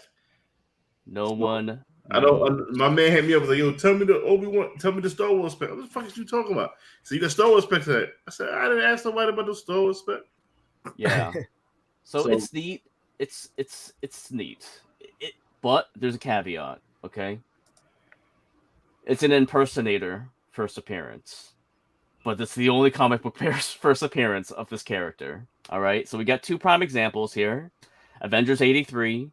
It's the first appearance of Valkyrie and later revealed to be Enchantress. Okay. Another famous one is New Mutants 98, and it's Copycat, and as Domino. I think Valkyrie is like, I think Enchantress is like an illusion. I haven't read that book in a while, and then Copycat's a shapeshifter. So, yes, this first appearance is someone dressed as someone else. So, but we don't know how they were able to get their getup. But, yeah, Wikipedia says it's a first appearance. So, yeah. All right, so you all ready for this? Yeah. This is the caveat. Just forewarning, okay? So, there's another Inquisitor that shows up in the Obi-Wan Kenobi trailer, and no comic book speculator has picked it up from all I've seen. The fourth sister, way on the right, shows up. She's in there. You have Star Wars Adventures Return to Vader's Castle, number 4. You got cover A, cover B, and then you have the RI 110 variant. So hold up, rewind it back. That's so the cameo. sister, are you talking about the witch sisters? It's an Inquisitor. Inquisitors. There is the Grand Inquisitor, and it goes all the way to the 10th Inquisitor. Oh, then I don't know what brother. the fuck you're talking about. Yeah, ahead, these man. are Inquisitors that hunt Jedi. So after Order 66, Emperor's like not really happy with Darth Vader, and he's like, "Yo, I'm gonna get some Inquisitors. I'm gonna get these guys named they're Inquisitors. The Grand Inquisitor, the one with the melon head that people have been making fun of, right? He used to be a Jedi Temple guard, and he's in charge. So then they start recruiting other former Jedi that are Force sensitive to turn into Jedi hunters. So basically, with all these Inquisitors, they basically get rid of every single Jedi out there for the most part, you know? So number 4 is a cameo, and number 5 is a first full appearance. So, but yeah. Later to be revealed that this fourth sister was impersonated by Rebel Commander Lena Graf. So these are kind of hard to get. They have them on eBay. They're like $3 or $4, sometimes on the cover A and cover B. The 110s are real tough because collectors just want to have these. And it's cool too because you have the Vader castle as well on one of these covers. So it's good cover spec. And this is her right there. The fourth sister. And Star Wars has confirmed that is the fourth sister in the last Obi-Wan Kenobi trailer. Is she the one in the trailer that throws out the lightsaber? I don't think so. I didn't see that scene. Okay. But she's there at the table at Vader's castle or the Inquisitor's castle. Something like that. And then so there she is. That's it. So that's the caveat. So people been wondering, hey, is the second sister Trilla gonna be in there, or like all these other Inquisitors? And Star Wars picked the least known Inquisitor to Star Wars lore to put on live action. So there you go. You get a second comic book character that has shown up in live action after Black Chrysanthemum. So the fourth sister, this is it. So you can call it whatever you want. You can call it, hey, it's the first armor of the fourth sister, or you can call it the first appearance of the fourth sister. Wikipedia has it. Wikipedia has it as that, but we don't know the story of how Lena Graf got the armor, but I mean, Wikipedia obviously is talking to Star Wars all the time, and they got all this information first. So that's what we got, my friends. So yo, Phil, you did a fucking phenomenal fucking job. That is really insightful, bro. I'm trying to yo, Phil is a Star Wars guru, man. Yep. Yeah, so all right, should I stop sharing the screen here? Let's see. But yeah. All right, I just clicked it. Lucas, you're muted. I just bought issue 4 and issue 5. Right now, I just bought it. Hey Phil, I want to pick your Star Wars brain on this, man. Freaking sure thing. Vader's white armor. Yeah. Yes. What if it's coming with an action figure coming out? Well, it's not a what if. It was. Well, I mean, maybe it is what it was. The Star Wars Infinity's Return to the Jedi. What if any spec is on that thing? Is that worth it? What is the spec on it? Well, I mean, is it worth chasing after that thing? Well, I have this dude right here. Actually, it's one of my favorite action figures. It's the White Vader. Right. Because But yeah. Hasbro Pulse is gonna release one as well.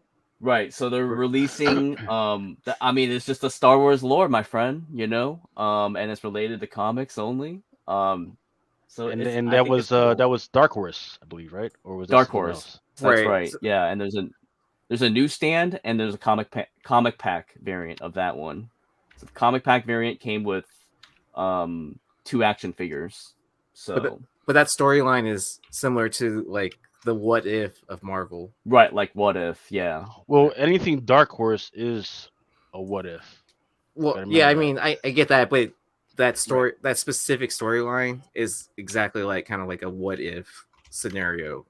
Like, even though it's not canon, it's like a, hey, what if this happened instead? Right, right. Yeah, yeah. Second question is, I don't know if you've ever watched, was it Rebels or something like that? But Yeah. there was the whole deal with the son, the father, and the daughter. Yes. That was Do in you know Clone of Wars. any comic appearances on that one? So I think if you want to count, it's tough. So there's like a season guide to Clone Wars, and it would actually have it right here. Actually, let me see if I have it one copy with me. Hold on, I got it right behind me.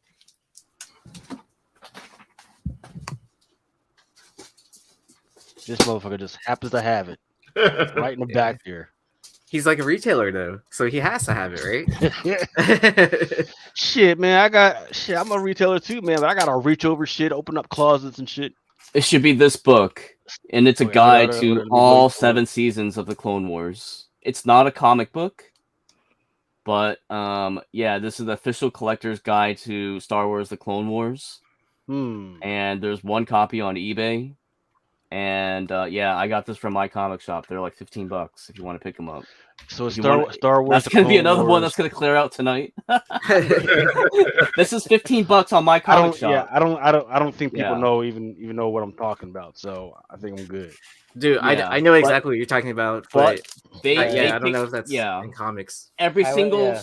Clone Wars character is supposed to be pictured in this book, so it's Really? highly Okay. collectible, and there's a variant to it. And What is there's that, a glow in the comic dark or a fucking magazine? The magazine. It's like yeah, like one I of guess those you would one-off call it. print guides. It's like Star Wars Insider. It's like Star Wars Insider. It's by Titan Publishing, by Titan. So it's just like a Star Wars Insider. So there is collectability to it. You know what I'm saying?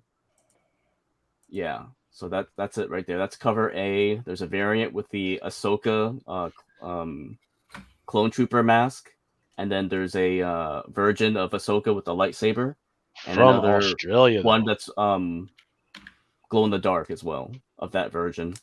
There's 4 different versions of that book.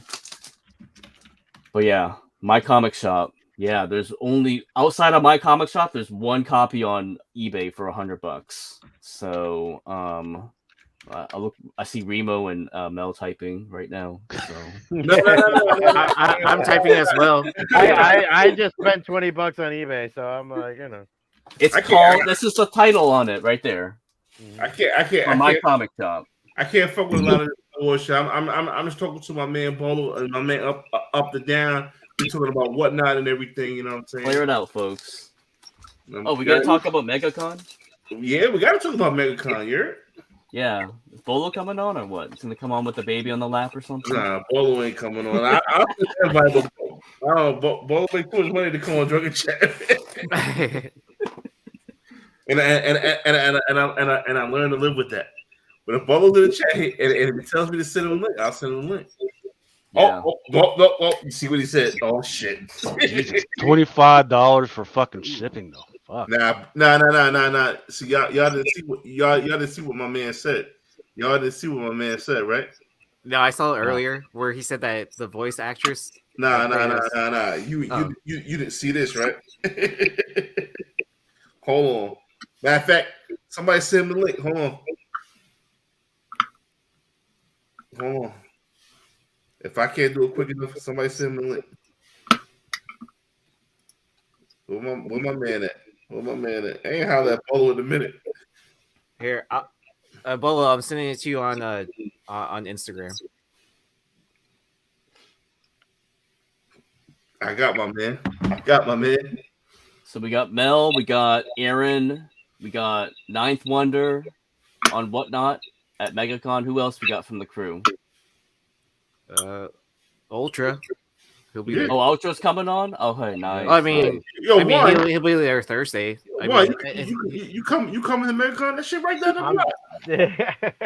I gotta run the store. I gotta see because I got a couple of things going on that weekend too. But I did want to go for a day or two. I'm gonna see if I go with John. Maybe we'll go for Saturday. Maybe. Oh, I'm not gonna be there crazy. Saturday. Go to on fucking Wednesday or Thursday. I'd rather do that. I don't want to. I'd rather not do. Yeah, you don't want to be around crowds and shit. You don't like. Saturday, well, Saturdays is all fucking sit at the cow's booth and fucking talk about vegan recipes. Yeah, come on through. I'll talk to him. I'll see if I can make it up there. Maybe for Thursday would be better. Or Wednesday. Wednesday, I fly in Wednesday. And well, the con starts on Thursday. I don't give a fuck when the con starts. I'll be there Wednesday. The con starts Wednesday, guy. That's true. Yeah, man. You're gonna be running down International Drive with like a Mickey Mouse head, fucking. I don't know. I lost a couple of pounds, man. I'm trying to get around. I'm trying to be like you, Chad, man. I'm trying to stop losing like a motherfucker. That's what I'm trying to. Jesus. Back in the 90s, there were these dude called the Headhunters that lived in Orlando. Yeah, they used to steal the Mickey Mouse heads and all the mascot heads. What, the wrestlers? The two brothers? No, there were these dudes. They called themselves the Headhunters, and they would just go into Disney World and rip off the heads from the mascots and run out. And when they finally got busted, they had a garage with like 30 heads. Wow. What? So wait, so they took the heads off the mascots. Yeah. You're talking about real people, and they ran all the way out the fucking park and made it somehow. out the fucking park. They knew the routes out. They were former employees. Like, they had elaborate plans, man. And it was crazy. And when they finally, one of them got busted, they went to the house, and when they opened the garage, it had like 30 heads inside that were collected by these dudes. And I was like, that's hilarious. Now, like, you couldn't, Mickey will tase you in 2 seconds, like. Yeah. I blame Banksy for that. Let me ask you something. Why wait for my man Bolo and shit? When can we expect new issues coming out from Creature Entertainment? Like, what do you need? You need funding. What do you need? We need funding, and we're just trying to see the printing right now is ridiculous. It's not only the price, it's the delay and what's available as far as paper. I don't know if you guys noticed, like last month, like Marvel had a couple of books, like Maestro number 3. The paper was horrendous. Like, yeah, not even for that. I think you get a rash if you wipe your ass with them. But that's how bad they were. I felt like I was getting like one of those flyers for coupons or something for like the flea market. It was horrible. And so that's the thing, the availability of paper right now. And even if you're gonna go for a 2,000, 3,000 print run, which is substantial, you're still a small fish in a big pond when you go to Transcontinental or Marquise, who are printing, Marvel Comics or Image. And so they'll tell you, well, it might take a 6-week turnaround, 8-week turnaround, instead of like, 2 weeks, 3 weeks that it regularly is. So that's where we're kind of behind the 8 ball with everything. Because if we pull that trigger, it's a hefty amount. So, and we don't want to print in China or any of that crap. Well, Juan, man, I freaking started telling people about this whole supply issue 2 years ago. That shit was going to freaking happen. I told people it was not just going to be the paper, but it was the products that they used to treat the paper. Yeah. Right. And then I started talking about the cargo stuff, because it was not just, hey, even if we don't have enough paper here, we could use these supply, like bring it in from another freaking country. Well, all the freaking cargo boxes were all filled up. The shit went from $1,000 to use one cargo box to like $3,000. Now it's like around $4,000 for one freaking cargo box, man. Yeah, right now it's amazing that we still have any $2.99 books. I gave it to like McFarlane. That $3.99, $4.99. Well, that's going away because of the whole union thing at Image. right? They're Yeah. they're pressing him to freaking. He's going to have to raise the freaking. So that's why, and I'll talk about it later. Some of the other stuff that he's doing to license image stuff and make sure McFarlane production doesn't go away. Yeah. But Yo, it's getting crazy, man. We got royalty in the building. Don't do that. Don't do that. I mean, to me, you're just regular Jack. You know. Gentle Jack. What up, Down the bro? block, man. What's going on? Hey, man, I heard from you in a minute, man. I thought you stopped loving me, man. I want my man Jack, man. Chancellor, no more, man. Damn. What's good? Doing Busy well, man. man.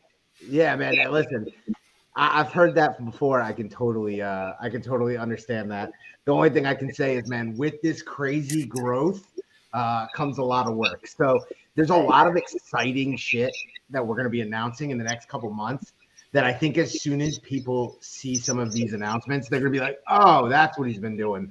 But we're in that process right now, the point in the whole process in the life cycle of some of these things we've got going on, where we've kind of had our head down and quiet a bit. Yeah, we'll get to the fun part pretty soon this summer. Yo, let me say it. Bolo, very instrumental in the Whatnot game. Very instrumental for like you guys changed the fucking game. Of course, we're changing the game.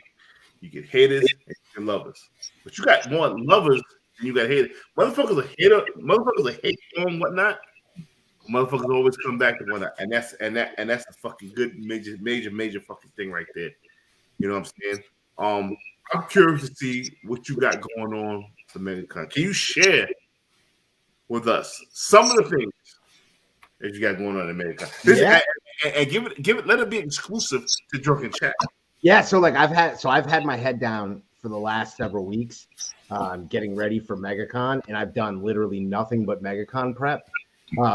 And I'm excited because we haven't even announced any of this stuff yet, so we can really like drop some exclusive bombs kind of quickly. This year, the convention booth will be incredible. If you saw the wrestling ring in NYCC, you get an idea of the size and scope, right? But now we're talking about a much more professional build out that will rival any company at any comic convention.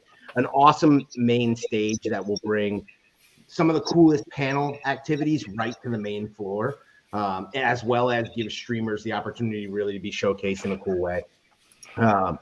So we'll have incredible celebrities at the Whatnot booth all weekend. Ric Flair, the cast of the Lord of the Rings, Kevin Smith and Jason Mewes, as well as some of the coolest comic creators out there, from James Tynion to Francesco Mattina to indie comics greats like the Miranda Brothers.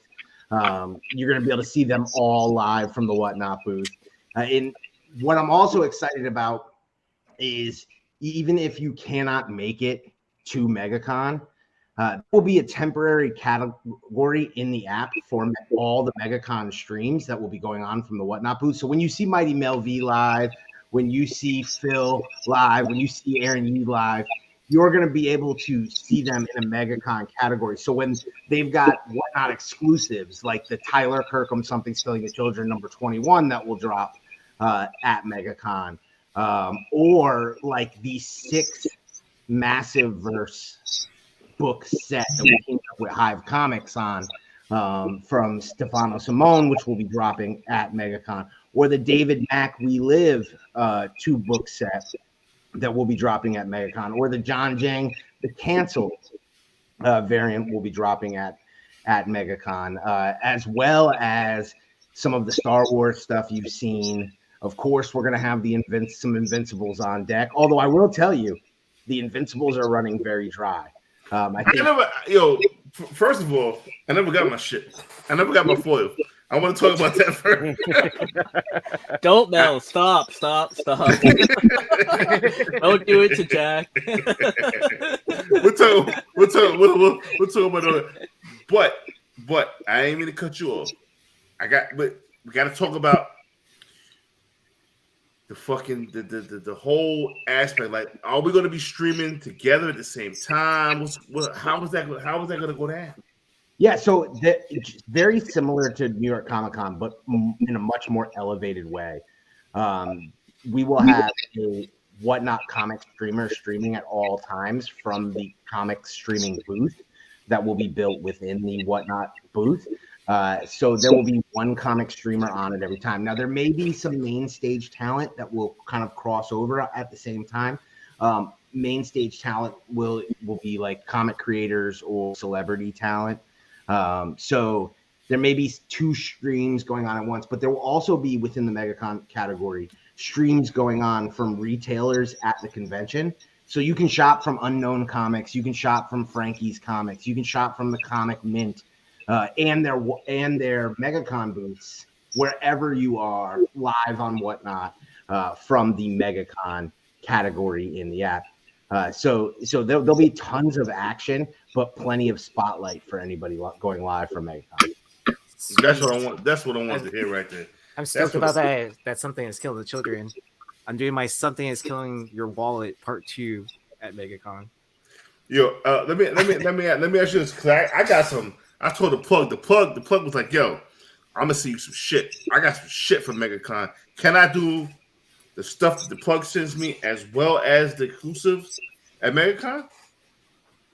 Oh yeah, you can do whatever you want with your streaming time. Yeah, sell whatever you want. Absolutely. I'm telling y'all right now, listeners. I'm telling y'all right now, the plug sent me some shit. I'm talking about the plug sent me some shit, bro. $1 1 minute. I'm trying to tell y'all, man. I'm trying to tell you. We got Kevin Smith. Can I grab Kevin Smith? Yo, come to my booth. You can try. I know they'll have security with all the celebrities. Because remember how I brought David from Canto on to my stream. I'm gonna do that. I'm gonna try. I'm like, yo, Kev, come in, man. We'll have Giancarlo Esposito, Moff Gideon will be at the Whatnot booth as well. So that's another cool one. I'm trying to think who else. I'm calling him bugging out from Bugging out. Yeah, he's bugging out. He's not no. Yo! He's bugging out. You know what I'm saying? Yo, Bolo, did you foresee this surge for Whatnot? This fast?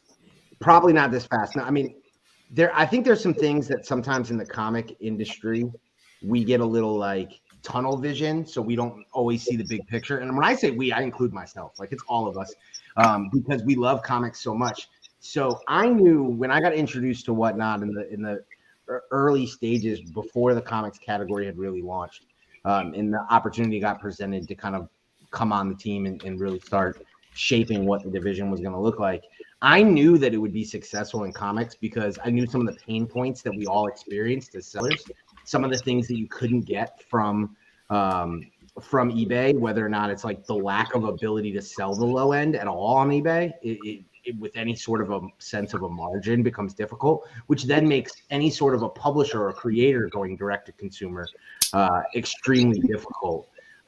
So all of these types of things I knew we could really do and really do something for, as well as allow creators to go direct to their fans. What has surprised me is the growth rate, which I think anybody involved in Whatnot would be surprised. We are the fastest growing social platform in the history of platforms. That's like a staggering thing to say, but the growth trend is. I mean, the typical like company explosion is called a hockey stick. Our growth trend can't even. There's no actual stick part. It's crazy. It's definitely caught me by surprise. It's constantly been the type of thing that it's been like almost overwhelming, but in a good way, where it's like we're so swamped and busy because with growth comes a lot of work, responsibility. Responsibility for sure, no doubt. I mean, I take that very serious. Like we will get to a point where more comics will be sold on Whatnot than eBay, probably sooner than people realize. And that is something that's very important because, you know, there is a responsibility there, and it Whatnot has become very important within the comic industry, and it's a tool that has really become a part of so many retailers' lives and businesses. So we want to make sure like we're always sharpening the sword, and you know, I won't pretend like I work as a marketer. I have nothing to do with the product development, but I will tell you that the engineering team, some of the things that they are able to do, some of the plans on the upcoming roadmap are so exciting. The product will only continue to get better and better. So any sellers who have been like really working through it in these early stages and building your following, like that will absolutely pay off. And we're super committed to the comic space. We're going to continue to push further and further. Please don't forget about the comic people. Oh, I know. Juan, you gotta leave. Listen. Thank you so much. Now, seriously, thank you so much. I should be saying thank you to you. Fuck that, man. Thank you to you. and the great products that you brought out. Yo, we're gonna get you on that stage next year at MegaCon. Creature of the Tape is making that fucking resurgence. Trust me, bro. Yeah. Yo, we want you on that stage, man. And continue to put out the great, because like I said, Creature of the Tape was the launching pad for some of these great artists right now. Jose Variz, Jeff DeCall, yourself, you know what I'm saying?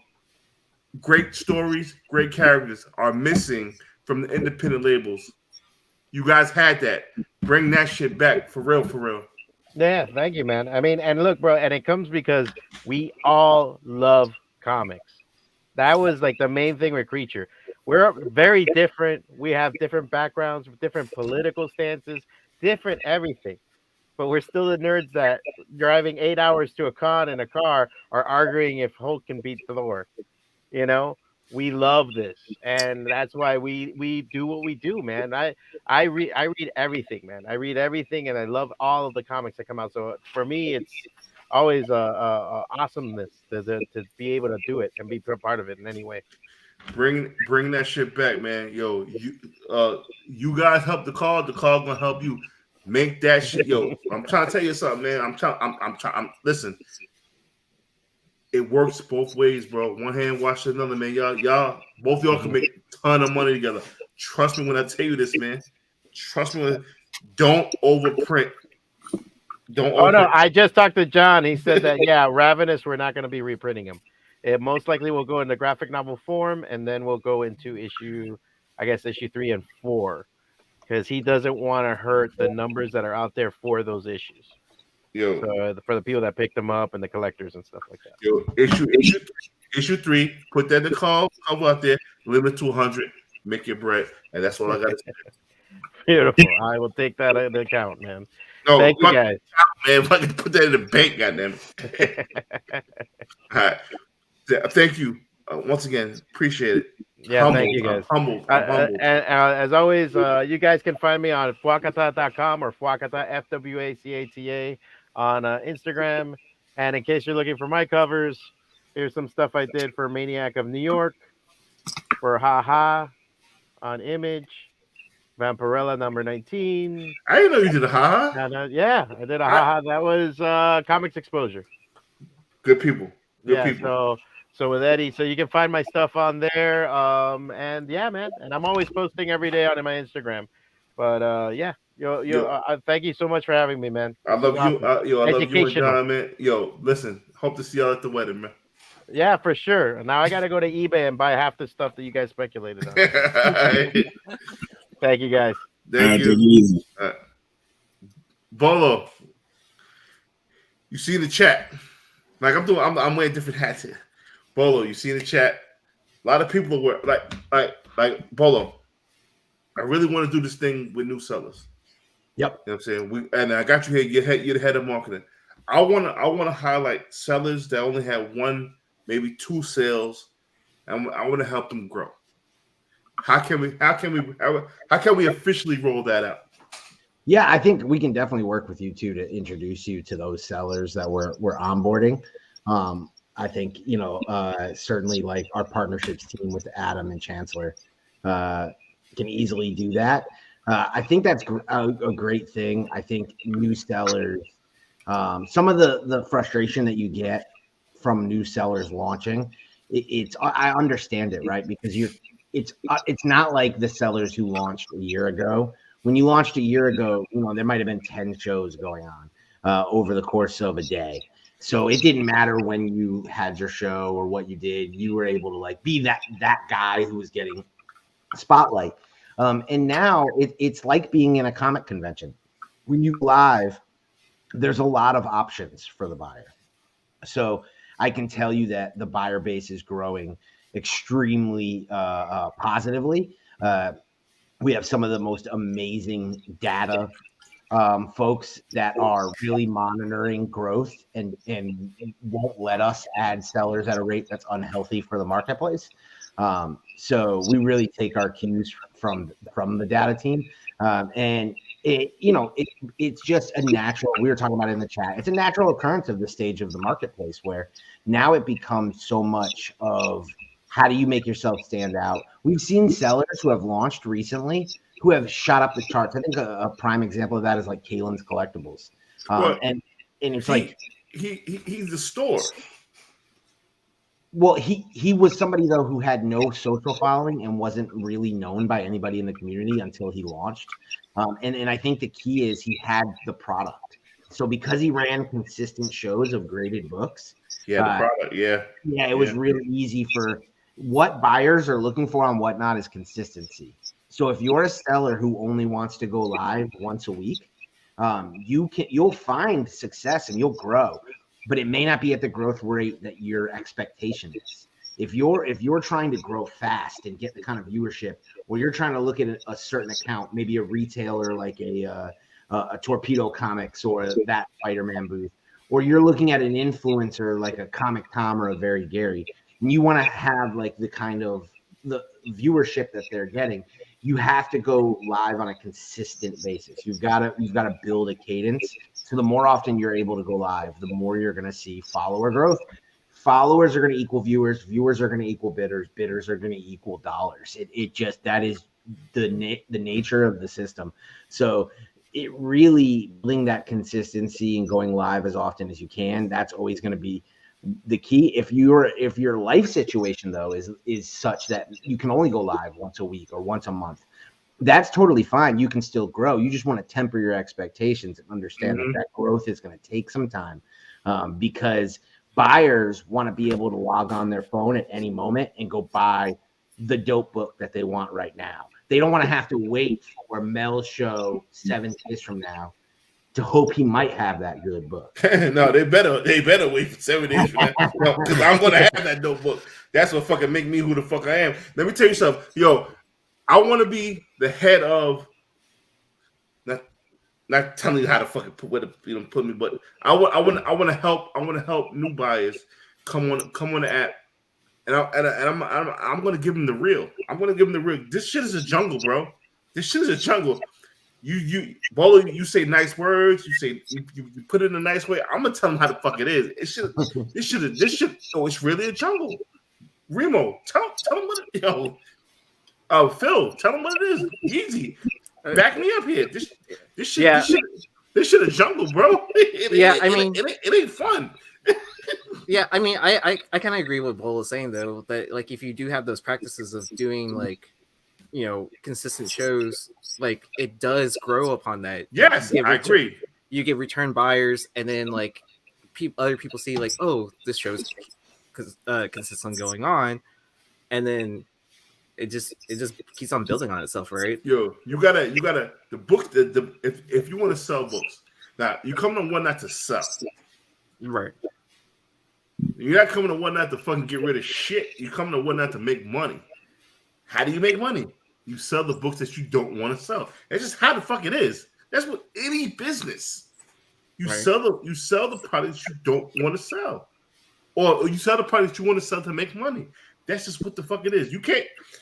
The shit that kills me is motherfuckers come on here with fucking books that don't mean shit. Oh, well, I'm not making $700 a night. Motherfucker, you ain't selling $7 a night with the books. You selling cheap coke on the block. Nobody wants your coke. Your coke is trash. Well, and it all ultimately depends on the seller. Like, I think what's great about Whatnot is it's a home for every kind of buyer and every kind of seller. Yes. So if you're selling, if you want to move dollar bin books that you've never been able to move at a convention or on eBay, this is Whatnot's a great tool for that. That's just going to take time, and you're going to have a lower dollar per hour, but you can still crush it and make a ton of money, huge ROI going that way. And there are plenty of buyers, especially Whatnot has a younger, newer buyer base. So they're still adding to their collection. So they're still looking for those Amazing Spider-Man run filler books, and they're still looking for those Hulk run filler books. Nah, I don't live it up. I don't live it up in the jacuzzi. Nah, not at all, bro. But what I'm trying to explain to people is you gotta know how to sell. Your books don't sell themselves, bro. You gotta fucking sell these books, bro. On there, you get what you give. You know what I mean? Like, if you're not giving good books, you're not gonna make your money. And I suggest to everybody too. Like, whenever I run group onboarding sessions with new sellers, I always try to stress upon them to look at the early days on Whatnot. Don't look at your return. Like, if you're trying to get on Whatnot because you want to make some money tomorrow because you need some money, you're probably gonna have a less positive experience than if you get on there and your attitude is, I want to build my account. So if you sell a book that you deem as $100 fair market value and it goes for $78, but you make that buyer feel like, hey, by being in Remo's show today, you got a fucking deal. That buyer is going to come back because they're going to feel good. But if you make that same buyer feel like he just took something from you, exactly, then that's an awkward feeling, right? We've all gone to the LCS counter and had that like salty shop owner feel like we were getting over on them, and that's not a good experience, and that you don't want to go back for that. So if you can look at that $22 undersell that you perceive, which, by the way, don't get me started on how bullshit the average fair market value argument is. We love to look at like one sale on eBay over a 30-day period and pretend like that's the going rate when it is absolutely not. But either way, in general, if you can look at that $22 and say, I just spent that to acquire that customer, and I'm going to go to the moon to make that customer feel good, then ultimately that $22 is well spent. The average buyer, companies value at $150. So if they spend $22 to acquire that buyer and they come back and back, and if they buy from you twice, they're going to buy from you for life.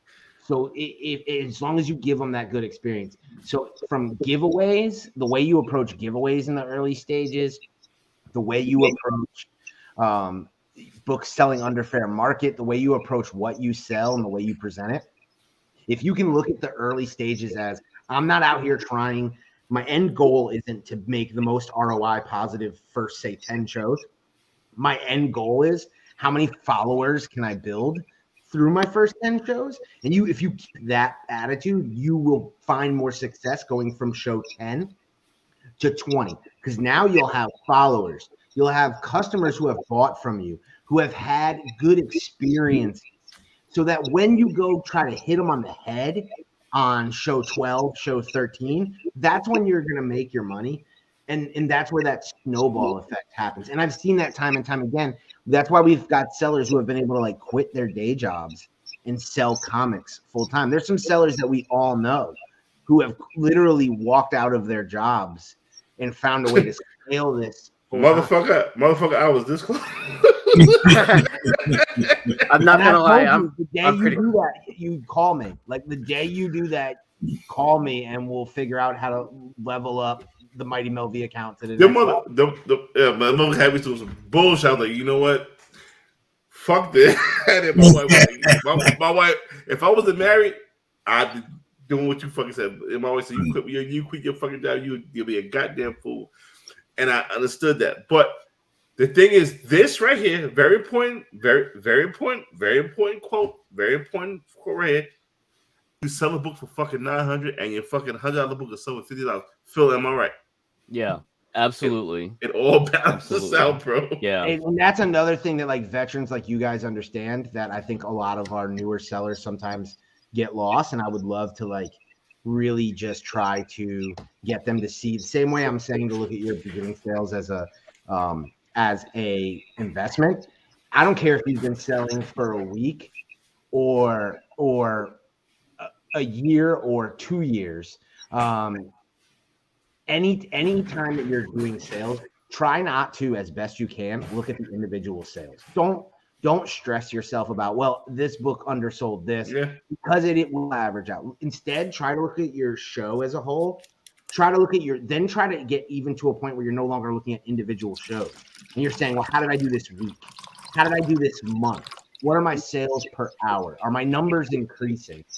If you're doing that and you're showing that growth, and as long as you're staying ROI positive, you're going to continue to grow your business on whatnot, and that's going to do great. And I understand what David's saying. You know, some people might not want to quit their job, but to a lot of people that I meet, there's plenty of people out there who their day job is truly a grind. They view selling comics as an escape.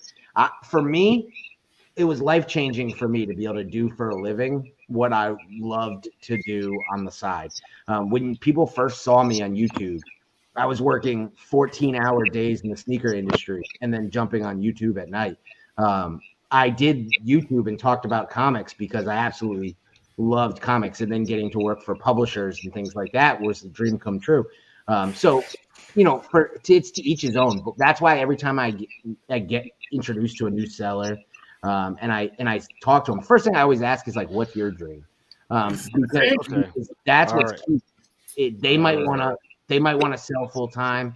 I've met people whose dream it is to write a comic book, and there's some cool things we're going to be doing with that. So it's whatever it is that they want to do, and then how can we help them? Because we look at relationships between seller and the platform as partnerships. So you're really trying to help foster that relationship. So it's different. We definitely got to answer this question because they asked it like 3 times. Hold, wait. All right, stop. Because we're turning this into a whatnot freaking show. We promised that we wouldn't do this anymore. It's our but we got polls because we got the It man. would be something. It would be something if we were actually talking about something that would actually help people out there. We are. Now we're talking about feelings. I got something. And feelings and how you feel, and then how I feel about what I'm buying. And like, no, I'm not here for all that. But 100 people. No, we started out at 120. Now we're down to freaking 100. People are not here for that at 4 o'clock, at 3:30 in the morning. They're not there for that, man. Come on. But listen, we got people, we got sellers in the auction that are asking questions. It's still on beta. Well, I got an idea. That's quick. I don't want people freaking go. I don't want this to turn into a half-hour conversation. They're gonna be all right. They're gonna be all right. Yeah. I got something for you, Bolo. Okay.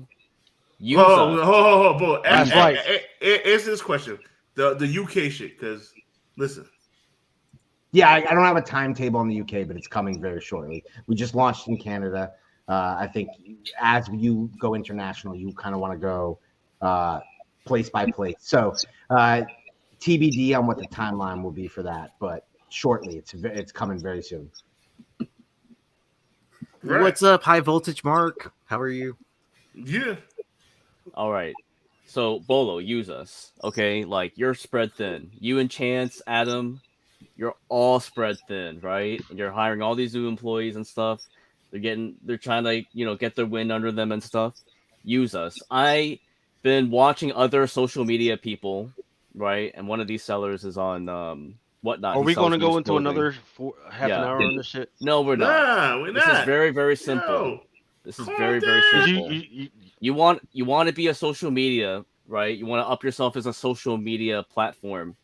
Why not install like a Patreon service? We can get the Mighty Melv boot camp. You know what I mean? Like, and then we can go and see. We'll pick like 5 or 10 potential sellers that we'll mentor. We can mentor them, but of course we only have so much time on our hands to help these people out. So, we can propose to you like a curriculum or something like that to teach these new sellers to get kind of like get going and stuff. Mel's got steady sales. I got steady sales. Like, just use us. Like, it could be, and for our benefit, yeah, the Patreon service could be whatever you name it. It could be like $20, $50. I don't know, like for a week. Who knows, you know? But I think it's something that the federal government uses a lot. Is just you got to have a mentorship program. People who have well-seasoned teaching people, new employees, older employees that have been like, haven't, really gotten to that career bump yet. And we can help these people out. I think, I'm not sure if you all have thought about a Patreon service or something like that. Yeah, probably not direct through Patreon, being that it's another platform. But I do think there will be some sort of training programs that will be rolled out. Then there's definitely some things we can talk about offline, as far as like helping to support newer sellers and how like we can work together to do that. Cool. This is crazy right now. Like, you know what I mean? I understand Lucas was upset. I don't know why he left. You know what I'm saying? He talking about whatnot. You make money on whatnot. We talking about how people can make money here. Like what's I don't understand what the problem. Okay. Well, I also have another thing that's Jack would be a subject matter expert too. Hold up, right? Get it straight. Yeah, You're not talking about how you can make money. You're talking the stuff that you guys have been talking about for the last 20 minutes are not going to help the people out there. Why not? Because you're talking about bullshit. What bullshit we talking about? You're literally talking about bullshit. When you sober up, I want you to go back and watch these last 20 minutes, and there's nothing that you guys have been talking about. I'm not gonna sober. Tell me what we're doing now. I'm not gonna sober. Tell me what we're doing now. Tell me what you have a problem with right now. I haven't. Look, I'm telling you, we got to freaking keep a time limit on the specific topics that we're talking about. Okay. Because we've gone through this before. People don't give a fuck if they can't sell on whatnot. They don't give a fuck about this. But everybody in the chat. It's nice to say, hey, everybody in the chat. Everybody in the chat. Everybody in the chat is selling on whatnot. No, it's nice to say, hey man, freaking, there's this new app. Hey, freaking, hey, this person is going to be. Hey, this person is going to be at this freaking time. That's nice. Hey, there's this new freaking thing on there. Yeah. That's nice, but we don't need to talk about it for like 20 minutes, half an hour. It's 3:30, man. Well, it's 3:35. I could definitely use Bolo's subject matter expert on something going on in the market right now, but that's not even what you guys are freaking talking about. Oh well, I'm letting there's no new information. I'm letting Mel exhale here. You know, nah. There's no new information being shared. Bolo, I appreciate you coming on the show, brother. No problem. I'll let y'all do your thing. Yeah. Wow.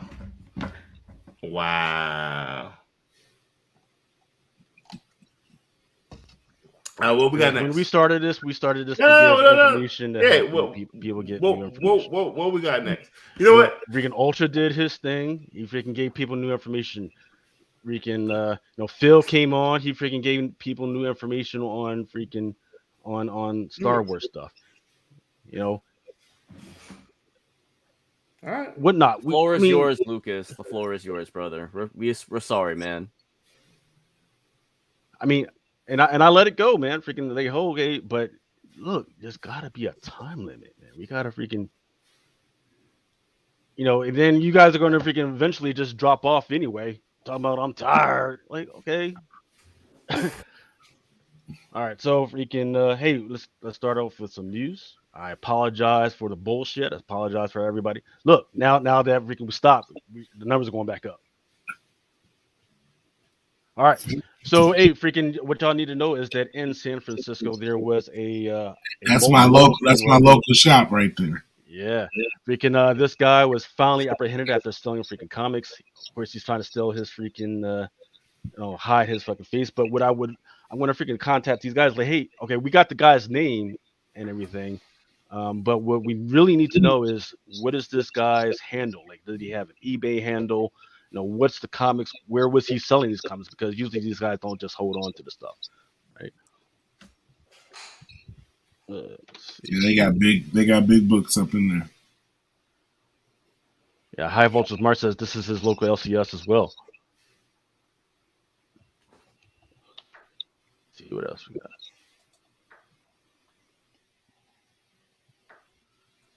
All right. So for Marvel, there's a lot of freaking stuff going on, man. Freaking, this is a pretty interesting week. In between this is like the first full week for Doc Strange. It's going 500 million worldwide, and I told y'all that they need this to freaking hit a freaking billion within the first month. But then, of course, they had a business call where they said, "Yeah, hey, freaking, we had 137 freaking subscribers."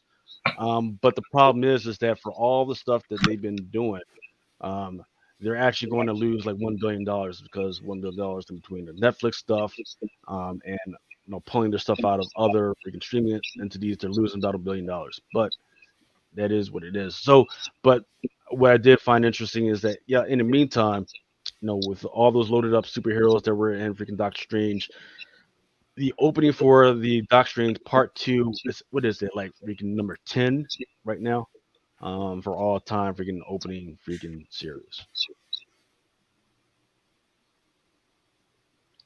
And of course, the other big news was, on the DC side is Naomi. Naomi got canceled, but it was like a whole bunch of other joints freaking that canceled as well.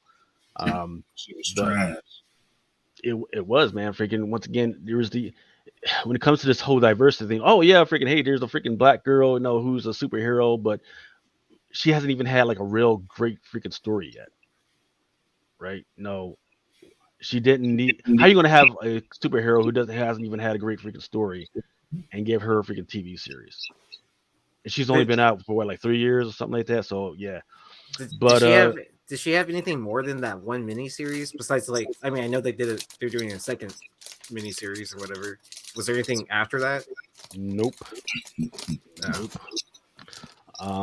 But there was some interesting insight from, I think it was the Hollywood Reporter, where they actually talked about the reason why that went down is because the way it works is DC freaking licenses it out to freaking CW, and the CW, they don't care, between HBO and Paramount, they don't care whether it makes money on the CW or not, because eventually it's going to hit Netflix, and Netflix is going to pay a bunch of money.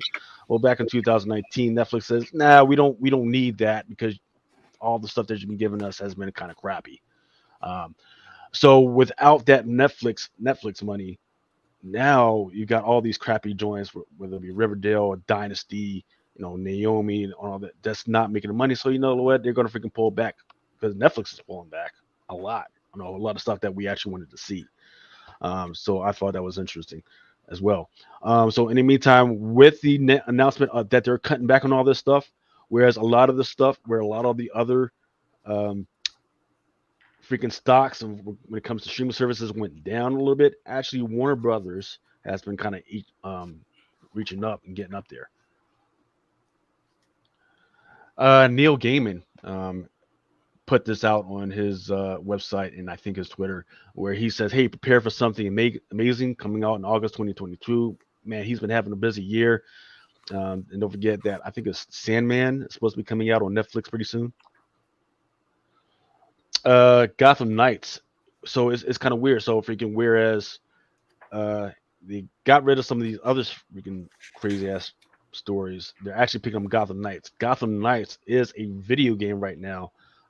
So you're already going to have somewhat of a fan base that might actually be interested in picking this up.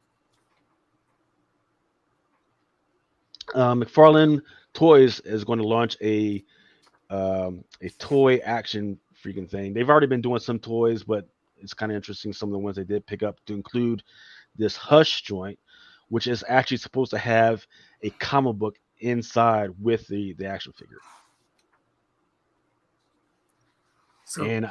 So is it going to help the second print like go up or down with this? I don't know, man. Freaking, it might go down, right? Because I would probably want the action figure with the freaking comic book. That would be my preference. 78 support articulation says, "Hey, the figures are already out and selling out 5 figures." Yeah. Well, I don't know if they can sell out because they're on pre-order right now, so they can't. But I would definitely, if you're interested, definitely think about pre-ordering. So highlighting some of these retailer exclusives. I just wanted to test this out. You guys don't freaking want me to do this anymore. If you can just let me know. This is a Poison Ivy Souza Micah that's out there. Different retailers. Eastside Comics has a Will Jack exclusive variant. There's a Poison Ivy by Josh Burns. I believe Bird City has this one as well. Yep, this one is Beware the Eye of Odin image. Man, it's a Poison Ivy cover that somebody should have did, but DC will probably never approve. Have Poison Ivy in a greenhouse growing a bunch of weed. Ass cover. But Brian would be all over DC that ain't joint. approving that. So I've been to that house. all over that one if I would have seen that. I'm pretty sure I've been to that house before. The Seven Sons by Bird City. This one is Venom 19 by Unknown. That's it. Star Wars: The Mandalorian by Sad Lemon and all other retailers. For the free comic day, this was an interesting kind of free comic day. There was multiple first appearances in a bunch of the freaking comics. I told y'all about this one before. This was the first female Black Doctor. The problem is that they've already made an announcement that there's this other Doctor who's a Black male Doctor. So I don't know what's going on with that. Teenage Mutant Ninja Turtles. That was the first comic book appearance apparently of Venus. And we know about the Blade's daughter, but there was a whole bunch of other stuff that was happening in this freaking book. It goes back to the first Amazing Spider-Man #1 that just came out, and she's got kids, but there's some other stuff that's going on. So apparently, she's actually a mutant.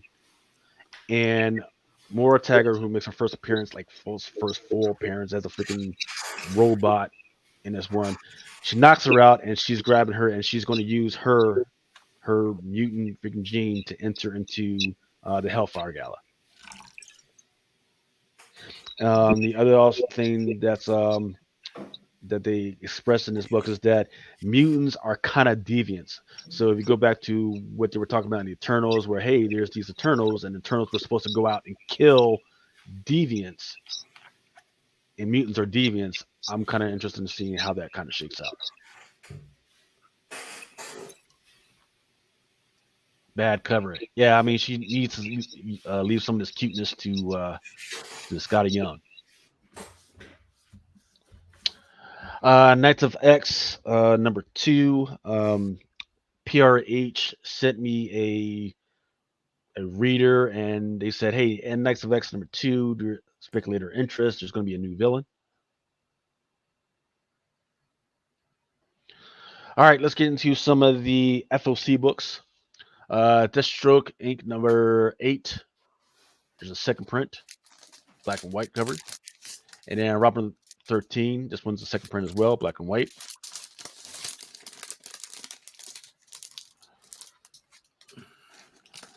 Norrad says, hey, Mutant Genes was different than Deviants. I got to check it out again. All right, so Flashpoint Beyond #2. This one is by Germanico. This one's cardstock.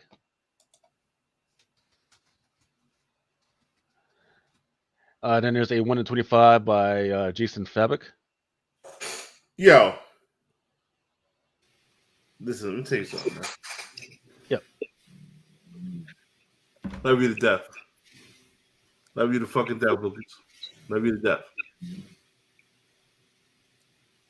I respect what you're doing. I always respect what you're doing. You my brother. That shit was some bullshit. Let me finish. I ain't gonna beef. I love you to death. Brothers go through this all the time. That was some bullshit. I'm gonna call you out on it. Boom. Respectfully so. You know what I'm saying? But you continue to do your thing. Drunken Chat was never my show. It was always our show. Never my show. It was always our show. That being said, I'm gonna take a step back. Salute.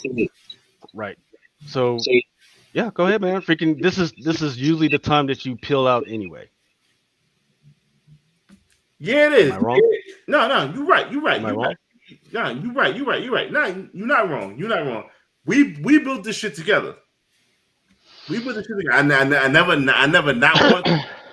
not once said, yo, I built this shit. I was never on no bullshit like that. Never, ever was on no bullshit like that. All respected all my people here. What you did was some bullshit. I just want you to know that was some bullshit, bro. You know what, man? It is what it is, bro. Great thing. Always have that downfall. Hold the fuck on. I just woke up. We ain't gotta go there right now. Hold on, man. It ain't no hold the fuck on nothing. Ain't no hold the fuck on nothing. No, this is what I'm saying. I literally just woke up. I had got off for a second because my wife had made me some brownies, and I said, you know what? I'm gonna go eat one of these brownies and get some ice cream. Then I'm gonna hop back on Drunken Chat. I ate the brownie. I woke up to my wife washing dishes. I said, you know what? Let me get up, move around, take out the trash, help her clean up the kitchen because I don't want her to get on my ass. Then she said, hey, I'm going to check on the baby. I'm probably gonna be loud. I get back on Drunken Chat. I thought we just going through the DC. Now I see I done walked into some Ron Edge and walked into some bullshit. You done walked into some bullshit. Lucas, I ain't got no issue. I love you to death, my dude. I love you to fucking death, my dude. I ain't got no issues with you at all, my guy. None. You just need just answer one question. What's up, man? What's up? How long do you think it's appropriate to talk about and force people to listen to? Shit was flowing. The shit was flowing. We trying to introduce new people to the app. Right. But you didn't. The app. Hold on, man. Hold on. The app helps us all out. Take another drink, Mel. You take another drink, my dude. Take another drink, man. You take another drink. Because right now I'm just trying to talk about the FOC books and let people know what's coming out. Yo, man. You got it, man. I'm trying to be a better person, and Lucas, I got none. All right, let's go. All right, Flashpoint Beyond 125. Don't fucking do that. You know what? Not do that, sir. I'm just trying to keep people from embarrassing themselves. You're right. Once again, if we need to hash this out later, we can definitely hash this out later. But now we just got to take care of business. We do. You're right. Yeah. Usually, I mean, y'all can go back to some of our other shows, like around 3:30. That's when usually people start to peel out, include you, Mel. Absolutely. Instead of peeling out, absolutely right. Yep. Absolutely right. Keep saying that. Keep saying that little side shit. You're right. All right. Batman number 124, Gabriel Deodato cardstock. Then there's a 125 by Filia Bertukin, not a lot of new artists. Then there's a 150 Jock cardstock foil. And there's actually a 1/100 that's kind of like a yellowish tint to this one as well. Y'all drink soju? Yeah, man, I freaking drink soju. In fact, there's this one joint that I was fucking drinking back in the day, and it's got like a freaking light growing in the freaking dark, freaking light. It's freaking awesome. I forget the name of it though.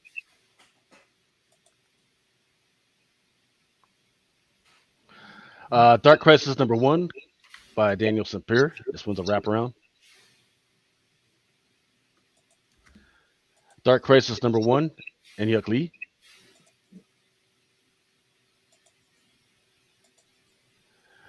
Number 125, Dan Shunning.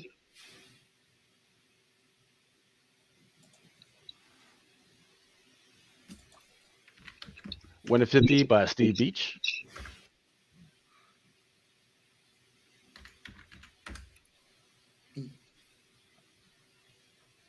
Nubia, Queen of the Amazons, Jai Lee.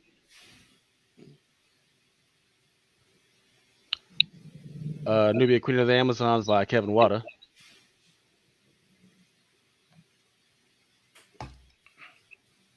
Win 25 by Aletha Martinez.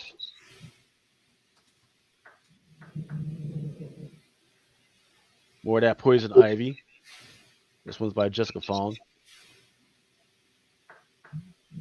Now, ninth, if you're looking for that freaking weed joint, you might want to look closer into some of that. You might find some of that shit in the fucking background.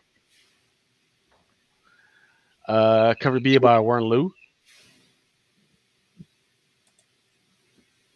Cover D. Now, this one is that so in order to get this one, retailers actually have to order 250 of them just to get even one of those joints. Is it 250 of A just to get one of these, or no? You got to order 250 of these just to even get any. What the? What? Yeah, they've been doing that a lot. So the trial of the Amazons, that Rose Beige, you got to order 250 of those. What was the one that we just got? Those Rihanna's, the Nubia coronations, that was the 250 joints. The Dark Knights of Steel number 1s and 2s. You had to order 250 of those to get just one of those. And then here's the 1 in 25 by Nick Robles. A 1 in 50 by Frank Cho. I like that. It's been a while since Frank Cho's had a good one. I thought that came out this week. What, this one? No, these are on FOC. Oh, okay. 1 in 100 by, I think I already did this one. DC Pride Tim Drake special. And then the one that, it all depends on how you feel about multiverse stuff, right? The Multiversity Teen Justice. There are a bunch of the Teen Justice characters, but they are gender swapped. So there's a lot of new characters in this one to include like Aqua Girl, Robin, but Robin's a female. Carrie Ann's the Teen Witch, Quick Flash or something like that. And then instead of being like Donna Troy, the dude's name is just Troy, something like that. So they gender swapped them, and all right. Mm-hmm. Stephen Byrne. 1 in 25 Bengal. 1 in 50 Marco Faella. Cam Jacinto for Earth Prime number 5. This one I kind of like. Batman Killing Time number 4 by KL Ngu.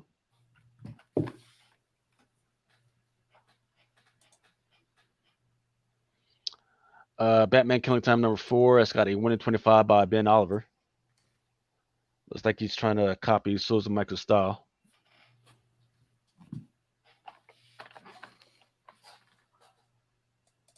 Batman Urban Legends number 16, cover B by Adrian Curry. Then there's Batman Urban Legends number 16, cover C by Derek Chu. Dark Knights of Steel number 7 by Jakuri.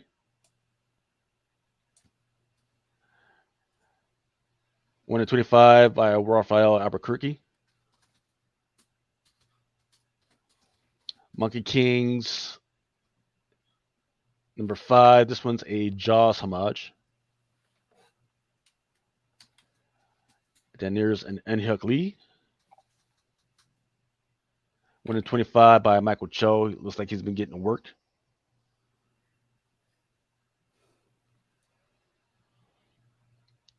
And then by Black Caravan, there's Pentagram of Horror.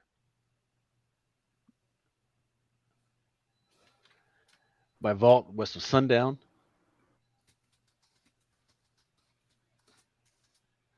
And there's just in case anybody needs it, Lunar, they are reprinting out some more multiversities. Milestones in History #1. It's weird. They put a whole bunch of like historical black leaders in this book. I'm not sure why. I need to reread it to figure out what in the freak they're thinking. So is they like swapping? Is they like swapping the milestone characters out for historical figures, or swapping historical figures out for milestone characters? When I first saw it, I thought it was just like a history of a milestone in comics, period. Right. But Yeah, I don't know. I need to figure that out. Because I open it up and I'm thinking I'm going to see like some milestones characters, and it's like freaking W.E. Du Bois or some shit like that. I ain't know what the fuck was going on. So I only skimmed I only skimmed the previews just to see what new characters in there, and they went back to like the 1800s or some shit.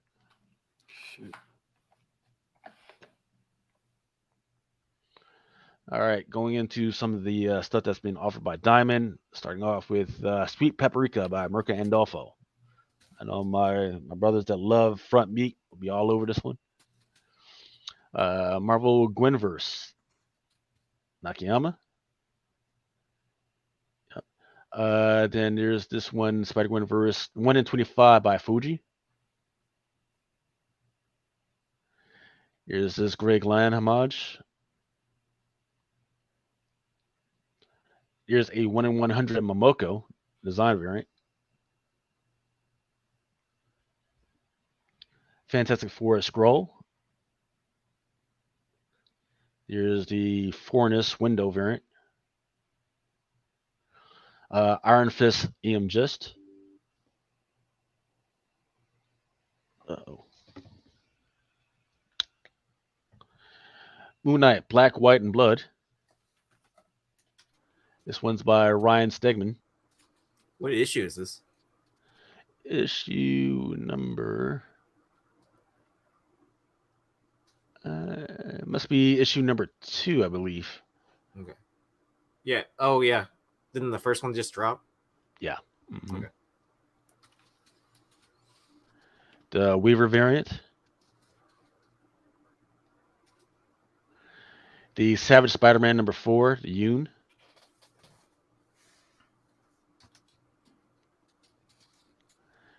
The 1 in 25 Marina variant for the Marvels.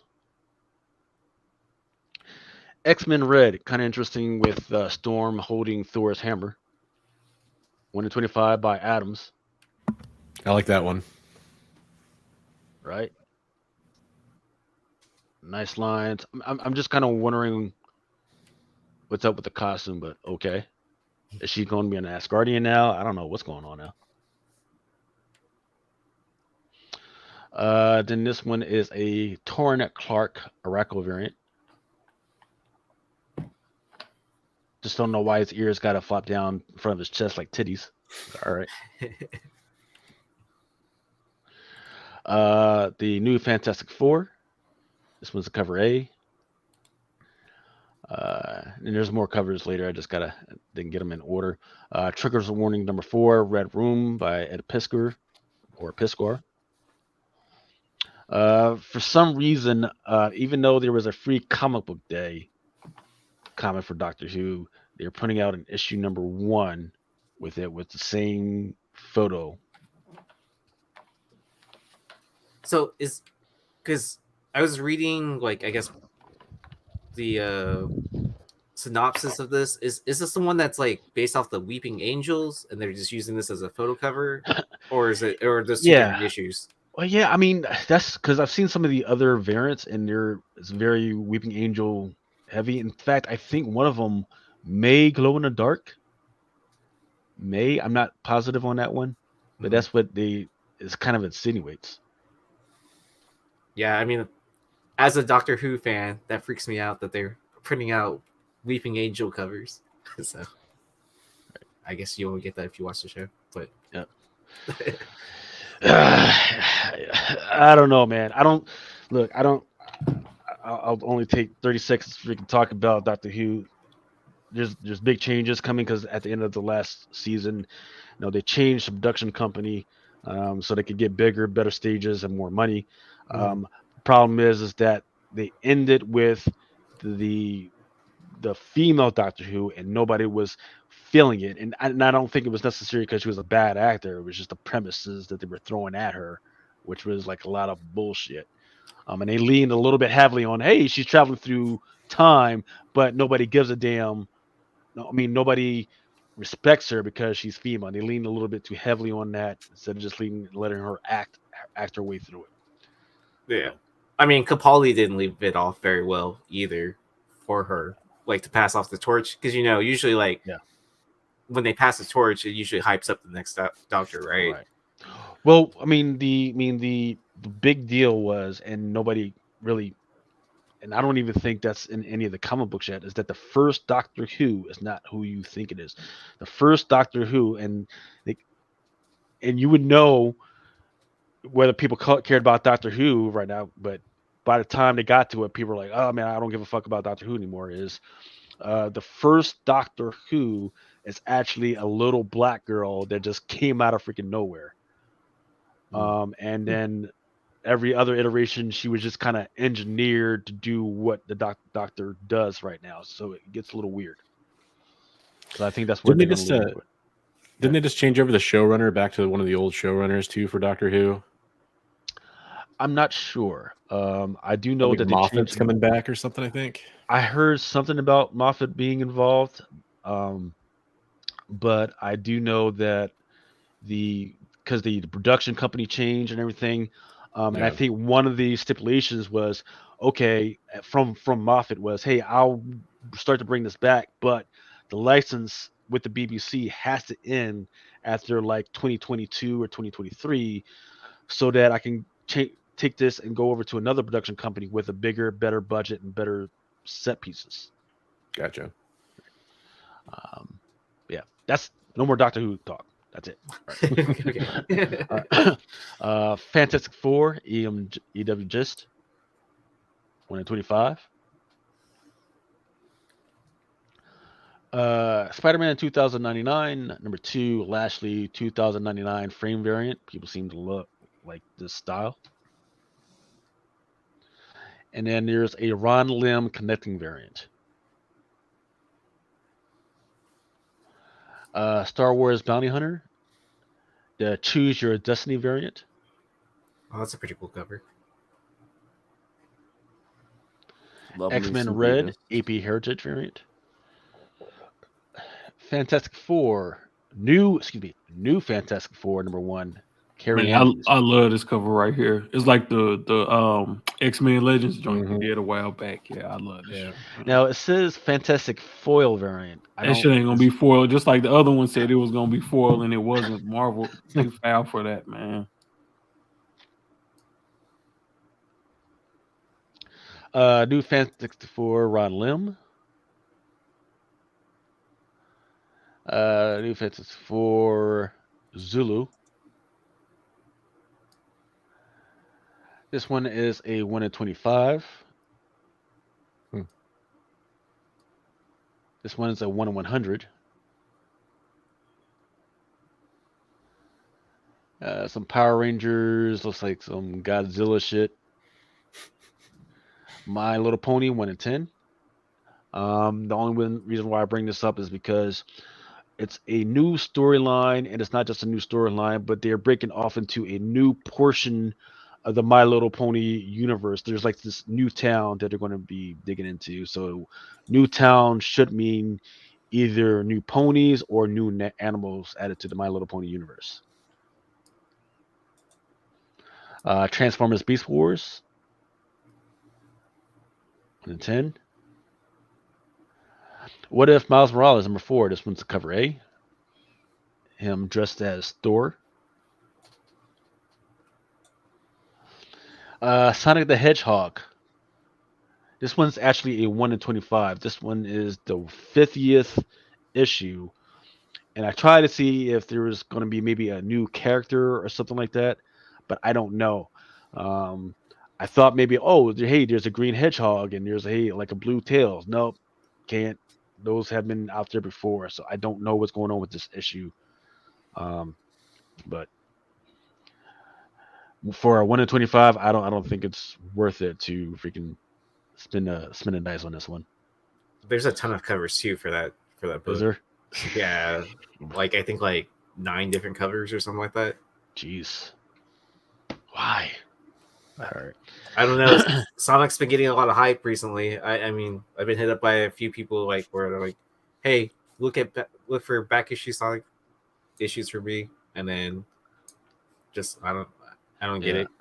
I got a couple of the first appearances somewhere lying around here of the first issues. Teenage Mutant Ninja Turtles, the Armageddon game, 1 in 10. Dogs of London #2. I freaking kind of like this cover. Where Starships Go to Die, #1. This one's the 1 in 15. This one's a new series by Aftershock. It's got a lot going on here, man. With the dude with the gas mask, dude holding an AK-47, the dude with the Wolverine type thing going on, and you got freaking space sharks. I don't know what the hell is going on with this cover, but I'm gonna check it out. Frank Frazetta's Death Dealer #2 by Opus. This one's by Listener. This one's Frank Frazetta. Here's an action figure variant.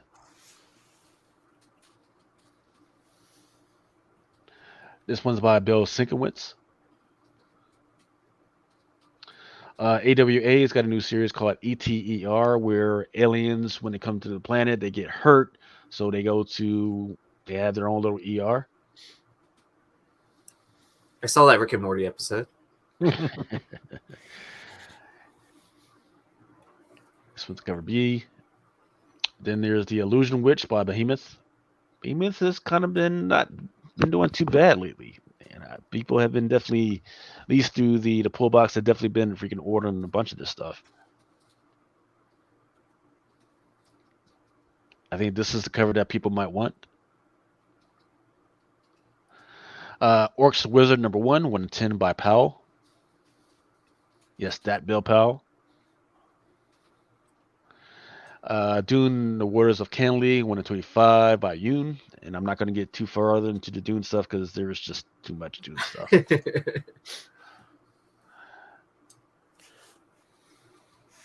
This one was the FOC reveal. Grimm #2. It's got a whole bunch of covers. I think this one is an FOC reveal. This one might be the 1 in 25 or something like that. Power Rangers and Hyuk Lee. Something is Killing the Children #24, 1 in 25. I'm liking this new story arc right now. I haven't picked it back up yet. I'm So still trying to get through all my other stuff. It's like basically taking place in timeline of after issue 15. Because 16 through 20 was the origin story, so it picks up after that. So I like this 1 in 25 though. Really? Yeah. Okay. Well, so there's this one which is a 1 in 50, right? So the deal is that there's like A through B or C, something like that. It's the same dude, and once again, this one is by Jenny Frison. They got this dude, but his mouth is like covered with like a golden freaking mask or something. And it's like a die cut. Yeah, it's the this is the old dragon, like the leader of the House of Slaughter. Mm. Yeah, or like Order of St. George, or whatever you want to call it. What's going on, Hive? What up, brother? Oh man, been waiting for you. Come on in, man. What's the deal, man? What's the news? God, man, all our news is tied to Whatnot and MegaCon. So I don't know if you want to hear about it, or if you do, if you don't, whatever. But is the news you're going to MegaCon and that you're going to be doing whatnot at freaking. So Yeah, so we're at MegaCon for the entire weekend. We're hosting all of whatnot's live breaks and comic sales. Sorry, I got the hiccups. Because you were screaming at the screen. Aaron, send me a link. I got a little early started on Drunken Chat, hanging out with some homies, so I got the beer hiccups, but no, so we've got some pretty cool news. We got like first night of the convention, we're going live with the Miranda Brothers, and then any variants that you guys are going to have? Oh, bro, whew. Yeah. Exclusive for one, foil, non-foil, metals. Yeah. And they're going to be exclusive for the con? What's that? You're going to have they're going to be exclusive for the con? Yeah. They're all exclusive for the con. Okay. So we dropped it. We dropped a couple early just for shits and giggles to kind of get people hyped up. So we sold 2 medals tonight. I think they went for $350 for the set for the medals, and then the foils were not too far behind. And then these are all the whatnot exclusives curated by Hive Comics, and then we've got Radiant Red, Supermassive, and Rogue Sun. So we got some cool releases over the weekend, like live signings and shit like that. Good boy. Yeah, I'm sorry, dude. The hiccups are fucking killing me tonight. On Good Boy, we got our fucking medals in tonight. These are cool as shit. Nice. Yeah, because they're not orderable on the site yet. I can. Oh, wait. Here we go.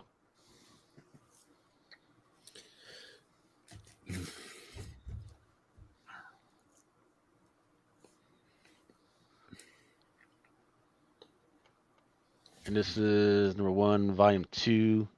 Yep. And okay, it says metal CGC double sign though.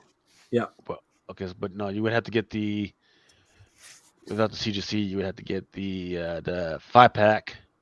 Yep. 99. All right, man. Well, let me know if there's a discount code so the Drunken Chat can. So the Sharks can freaking get a little bit of a discount. I'll get a discount code for you on that. It's gonna be Hiccup. Yeah, it's gonna be There you go. Hiccup is the discount code. Give me a few minutes to get it set up. Just gonna be Hiccup. I like it. Bro, I drank way too much beer. So I had a buddy of mine that was supposed to come and hang out with us tonight. So me and my brother went to the bar and we're hanging out, and we're just like, yeah, he's gonna come through. An hour and a half later, he sends a message. He's like, bro, I took a little cat nap. My wife just woke me up. I'm like, all right, cool. It's like, I'm on my way. An hour later. And like still nothing. So we're just buying drinks like it's 3 of us, but it's just 2 of us. And I'm like, oh my God, bro. I'm fucking done. I'm done. So my brother's like, what do you want to do? I'm like, bro, I gotta get home for Drunken Chat. Man, I got like shit to do. Like I got business shit to do. I got like people to hang. Like these are my people. I gotta hang out. Like, all right, man. I'm like, fuck, bro.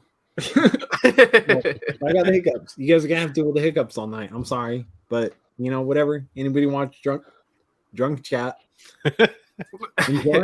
Enjoy my hiccups. You'll like it. It's cute. It's one of those things I do. When I get a few drinks into it and I haven't drank no liquor, I get the hiccups. It's enjoyable. Enjoy it. Fucking love it. All right. My Wi-Fi finds it comical, so you guys should too. But I'll set up a God damn it. I'll set up a discount code, bro. Fuck these hiccups, man. Well, when we were drinking in Baltimore, I don't remember you hiccuping. Bro, I never hiccup, man. I don't. It's IPAs, bro. It's IPA. I had 3 pictures of IPAs, man. It's IPAs, man. Hiccup. God damn it. You And people are like, "Oh, cute," and I'm like, "It's not cute. I'm a grown ass adult, and it's supposed to be cute." But when I hiccup, it's fucking, dude, I sound like fucking goddamn like a My Little Pony sneezing is what it sounds like when I hiccup. I was thinking like you sound like you're like that drunk like like Charlie from It's Always Sunny when he drinks that whole pitcher Bro. like or that whole like case of beer waiting for his friend. Bro, Or the for problem Mac. is I ain't even drunk. I'm just too embarrassed to drink more. Like, is that a thing? We just like don't get drunk, but the sounds you make just make you too embarrassed to drink more. It's like, bro, my hiccup sounds like a fucking like a God damn it. Bro, I can't even. All right. All right, I'm Jimmy. saying- What else we got? We got Good Boy. That's one of the MegaCon variants. And what's Bro, the? we're just rolling MegaCon variants, right? God damn it! This What shit. about Canceled? Is Canceled one of the other ones? Yeah, it's gonna be MegaCon. Borracho Geneseo. I can't, man. I can't. Thank you so much, man, for trying to. Y'all got that hiccup variant? I can't. God damn it, Jimmy! If you don't capitalize on that, that's got to be the next variant you put out. It's got to be the hiccup variant, man. God damn it. So yeah. Oh fuck This it, this dude. rolls I mean, back to when I was a bro, kid, don't man, even watching buy Looney from us. Tunes. I don't fucking care, bro. It's fucking oh my Ooh, god. trash can beer and hiccup variant. Yeah, there we need go. them. Man, freaking rolls me back to when I was a kid, man, watching Looney Tunes, and you always knew that the guy was drunk because, dude. Okay, was for real freaking though. hiccup. Go back to the main page. I'll show you what you need to focus on without hiccups. Scroll down. Scroll down. Scroll down. Scroll down. Scroll down. Keep scrolling. Oh, there you go. The convention CGC signings. Click on that. That's what you need. Scroll on down on that. So we got a shitload of listings there. We got Eastman, Last Round of Fives. We've got Ivan Tao, fucking Nocteras. Like the entire listing on that shit is insane. Let's see. I'm looking at Kevin Eastman, John Gang, Garrett Gunn, Javon Jordan, Ivan Tao, Tony Daniel, Tony Rodriguez, Tony and Harden, Aaron Bartling, James Tinian for House of Slaughter, Francesco, Martin Simmons. Those are all remarks, all add-ons on the end. But those are all people that like we've discussed doing. Those guys are all doing signings for us while we're at MegaCon. So if you guys want those books and you want them signed, they're there. God damn these fucking hiccups, bro. I can't even be a serious professional right now. Hey, at least you didn't freaking start farting and shit, man. And then try and I pull mean, it not off. yet. I mean, not yet, but bro, it's gonna happen here soon. Real quick, though, hey, check this shit out. I'm gonna show this to Aaron because Aaron likes his card shit, and I know you like this card shit. So this might Aaron heard my story. He had your testimony. No, it's supposed to tell my story on Wednesday. Aaron knows my story, and it's tragic and it's fucking awful. But Aaron, here's my consolation prize. What is that? Anthony Solometo. Solometo. It's a 1 of 1. It was It's from Leaf, huh? Pre-production proof wave blue auto 1 of 1. I mean, 101 versus a card you're never gonna hold in your hands. I think I would rather take the 1 of 1.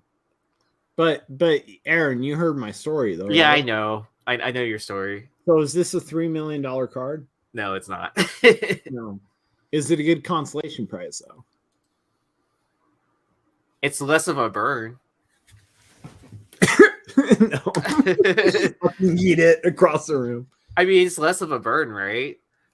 No, it still fucking sucks, bro. Yeah, I know it sucks, but yeah. I mean, you can always still keep on. Like, okay, so let's say you did hit that, right? Where do you go from there? Like, seriously, Like, Oh, do you stop? into a mansion, bro. Oh, yeah, I mean, I get that. I mean, yeah, I get that. But do you ever collect cards again? Do you ever do you ever rip cards Nope. again? Never. Exactly. Why would you? Nope. Like, you hit the pinnacle of Yep. like pulling a a badass card. Does that end your collection hobby? You know what I mean? So I think it so do you want the story? Do you guys want the story? Sure. Okay. Sure. Yeah, So- let's go. Go Okay. ahead. So what ended up happening is you guys know that Backyard Breaks pulled the Would have fucking won Wander triple- Franco. Yeah. Or is it no, talking about the logo man. Triple The logo. triple logo yeah. man LeBron would have won. Okay, so that night, so here's the whole story. So what happens is I'm watching it live, and I watch those guys. I love Backyard Breaks. I love JMO, right? JMO in particular, I watch his breaks. Right. Which is crazy because didn't they just have a whole scandal about a couple of months ago? Not where they JMO, pulled something. But was that the Backyard brand, Breaks side, yeah. that brand, Backyard Breaks it, yeah. But JMO's always cool for his people. Like if people don't hit on his breaks, he's always like, dude, here's an extra box, here's an extra card, right? Like he takes care of his people, right?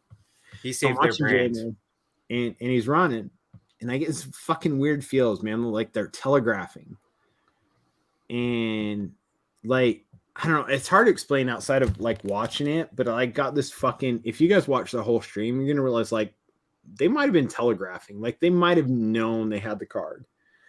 So he's running it, and I'm just getting these feels, man. So they're running it, and they're running it. Get down to 4 cards. 2 out of the 4 cards. So they had 3 cards that were eligible for the triple logo man, right? Because the way they did it is like 3 worst cards, 3 worst NFL cards were part of the triple logo man if they pull it. Okay, so Browns and I can't remember who else, right? 2 other teams. So we're running it, and there's 4 out, like 4 cards. 2 of those are eligible for the triple logo man if they pull it. And I'm watching it, and I'm like, bro, people are cashed out. And you know that feeling. You guys sold on whatnot. You sold on fucking other various mediums, right? When people get cashed out, bro, those cards go for a steal. And I'm watching it, and the 4th goes for, I don't know, like $1,500 or some shit like that. And you got a 50-50 chance of getting one of the cards that if they pulled the logo man, you're taking a share of it, right? And it goes for 15 grand, but 1,500, so 1,500, right? So I watch this and it happens, and I'm like, holy shit. But so 10 minutes before, they'd said, any of you guys have an admin status, because they were getting like fucking bombarded with like hate and all stupid shit in the chat. Like, any of you guys that got fucking admin status, hop in the admin. Can you guys block some of these people and stop some of these people from fucking talking shit and doing what they're doing and false bidding and blah, blah, blah, right? So we're like, okay, we've got admin status. Hive has admin status. So I'm like, okay, I'll hop in there. I'll fucking do my due diligence for a fucking breaker that I enjoy. So I hop in the fucking admin. And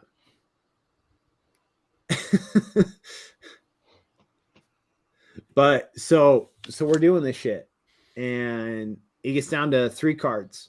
Okay, so there's a 1 in 3 chance. So dude pulls the cards. Okay, Lucas, and here's the important thing. Dude pulls the cards and he shows them, and he goes, "Here's the Browns. Here's the fucking this other team, and this other team." He starts shuffling. He just goes top to bottom, top to bottom, top to bottom, top to bottom, top to bottom. And he goes, "Oh shit, I should pull him off screen, right? So you guys can't see that shit. You can see his wrists." And he goes, you can't see the card, but you see his wrists. I'm OCD as a motherfucker. I know where that Browns card is. It's right sitting smack dab in the fucking, it's sitting in the middle. I know that shit. So at that moment, I'm like, fuck Jonathan, fuck this group decision bullshit that we do with the business. I'm going to drop $1,600. I'm going to buy this fucking card. And if it doesn't hit, it's whatever. I'll take it as a hit on me, not on the business. Right. And if it does hit, cool. It's a business thing, you know? Right. But the product leading up to that point was good enough. Like, even if it didn't hit the triple logo man, whatever, dude, we're we'll recover half of the fucking value in cards. So I go to bid. Okay, it's like $1,400, 10 seconds left. Dead auction, right? So whatever the last bid is the winning bid. And sudden death. And I go to bid. And I'm stuck in fucking admin status, bro. And I'm trying to bid $1,600 to make sure I win it. And I'm stuck in admin status. Won't let me out. Won't let me bid. Stuck in admin status. So dude wins it for $1,470. Oh. And they drop the triple logo man. What was the and he pulls the hold on, middle card. what was the bounty on that one? So the cash bounty for the card was, I think, like 5 million or 6 million. $5 million. Yeah, They and then immediately got an offer for 6 within half an hour of the show. They got an offer for 6. And then they're gonna let it go to auction and split it 3 ways. It'll probably break 10. and But then here's the thing. and the bounty for the Literally, breaker was the a guy Lambo. pulled the fucking card that I was gonna pull because I'm like, that Browns is sitting in the middle there, sitting right in the middle. The guy pulls the card. He wins the bid at 1470. Okay, 1,470. He goes middle card 2, pulls the Browns. Literally the card I was gonna pull because you could tell what fucking card it was, but I was stuck in admin status, so I couldn't put the bid in. So the bid status from admin status on whatnot fucked me over. If I hadn't been a nice guy that night and I hadn't tried to admin their stream, Jonathan and I would have both been sitting in fucking mansions, bro. Fucking insane. So I got my consolation prize though. I got they know what happened. They know what happened because they saw that shit. So they sent me a consolation prize. So here's my consolation prize. It's a 101. Anthony Solometo. 1 of 1 proof Anthony Solometo, which is like maybe a like $400 card. $500 card. That's some Leaf shit. Yeah, it's a Leaf 1 of 1 draft, Leaf metal draft slate pride. That's like they fucking spit in your fucking eye, man. God Yeah, damn. it's a production proof 1 of 1, which is fucking, it's whatever. But that was my gift for adminning for them that night, and my gift could have been a mansion. So I literally pulled off the side of the road when they pulled that card, bro. I'm so I sorry to literally hear that, pulled man. off the side of the road and I cried for 25 minutes. You motherfuckers. And then I immediately was like, what the fuck ever? I'll make $2 million over the next 5 years anyway. So what does it matter? I just got to do it a different way. Like that was a lottery and that's cool, but I'll do it through hard work. So fuck the lottery. I'll do it through hard work. That's my story. That's the last time I'm telling it. So you got the exclusives. That's the last time I'm telling that. It's too fucking painful. I went into deep depression for 3 fucking days. Ain't telling it no more. So you got the Drunken Chat, got the exclusive. Did you see how much cases were for Flawless before the card got pulled? Oh, before and after? Yeah. Dude, the before and after is just fucking crazy. So cases, which consist of 2 briefcases, were going for like 50K, I want to say. Since the card's been pulled now, they're back down to like 30K. Yeah. 30K for what now? So I'm about the flawless freaking suitcases. Yeah, so like a case comes with two briefcases, right? Yeah.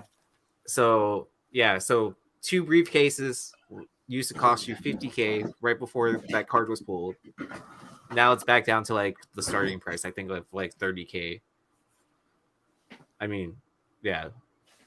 I think the lowest I've ever seen it was like 20. It's freaking ridiculous. But there's life-changing cards in there, right? Yeah. But at the same time, like, it's a huge gamble. It's what millionaires break cards on. I will say my wife bought me this new backpack for conventions this year. Oh, dude, You that's are like a going to look $3 so million sexy, backpack. Jimmy. She's like I bought you a new That nice white backpack. creamy all over your back. Bro, and I told her, I'm like, how am I supposed to negotiate wearing a Coach backpack on my back? They almost. How am I supposed to walk up to a comic dealer and say, "Hey, man, I know you got it listed at But 1,500, but I look, want it for freaking 1,200." They'd comic be book like, "Oh, collectors. fuck you, bro." Yeah, no, comic book collectors. Most comic book collectors are not gonna know what the fuck a Coach bag is, man. Like, you ain't even Yeah, gotta worry about all it. right, fair enough. I'll give it a try at MegaCon. I'll let you know how it works out. I mean, maybe they might know what the Supreme stuff is, maybe, but Coach, maybe. I mean, Nike, yeah, man, I know damn. I loved it though. Yeah, it's a fucking that's Coach good. and That's Coach a and good Coach ass was Con big bag right like there, right? yeah, Coach was Look at big this like Con 12 bag years right ago. there. Look at it. I love it. Dude, it smells so good. Yeah, so Hartman Sports Cars is asking. The question is, did the winner get the card? No, Well, the it's winner's three. gonna get the fucking card, bro. It's split three ways. They're gonna sell it at auction and they split the earnings.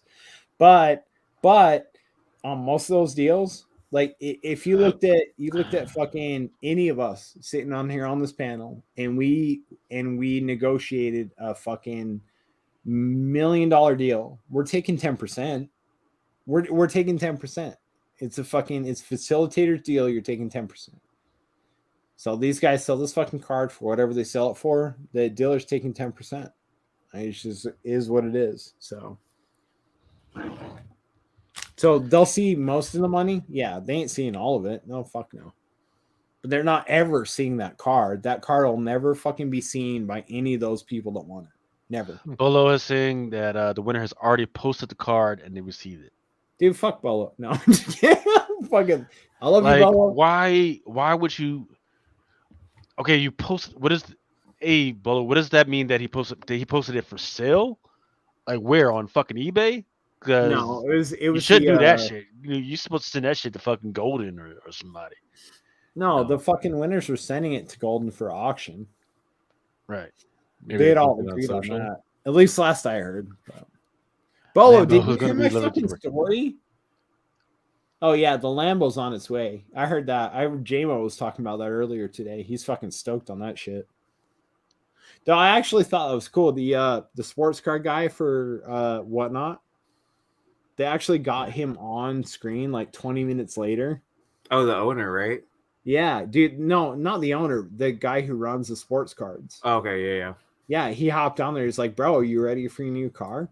like talking about it, he's like, "Dude, I'll seriously, we'll have that shit on the truck in the next 2 to 3 days." And he's like, "I've got one question for you." And he goes, "What's that?" And he goes, "Do you want us to fly you up to New York and we drive it back? Me and you drive it back down to Florida, or do you want me to ship it down to Florida and I fly down to you and we fucking present it to you?" And he's like, "Bro, ship that shit down and you come on down to us." And he's like, "Dude, fucking done deal." That was the coolest shit ever. Yeah, Like, why would you want to get that many miles from New York to Florida? Yeah. All right. Exactly. The timer, the time has ended. All right. Let's Jack, get on to. you're in here. Did you hear my fucking sob story, let's bro? do some comics on the comic book show. No, Jack, you heard my sob story. Give me $2 million. All right. After school, right? Don't know what this is about, but it looks kind of cool. After school #1, $4.99 for the first issue of a freaking series. I don't know about this one. Is that Image Book or Skybound? Yeah. It doesn't say. Oh, Image and Skybound. So I don't know. Image is also going to put out the 30th anniversary of Cyberforce. Why? Did I say that out loud? Wow. I kind of find it interesting that the dude in the back looks like he's got the gem freaking gauntlet, Infinity Gauntlet back there. What if Miles Morales? I forget whether this one is a 1 of 10 or maybe a cover B. I forget which one this is. This is the 1 in 10.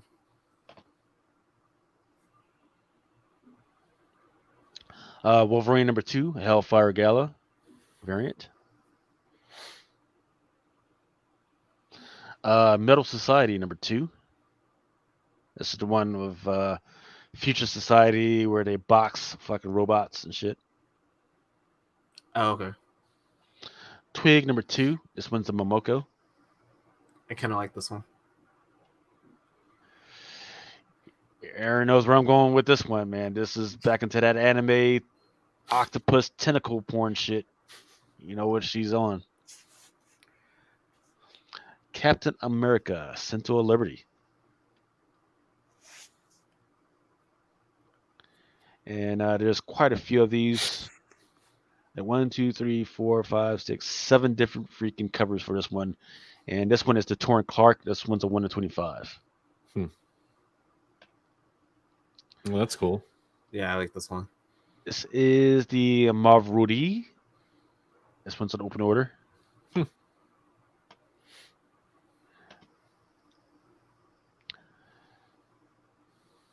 This one is the Tedesco. That's 1 in 50. Marvel Voices Pride, number 1. This one's a 1 in 25. Hulking, is it Hulkan or Hulking, whatever. And Wiccan, number 1. It's a what if.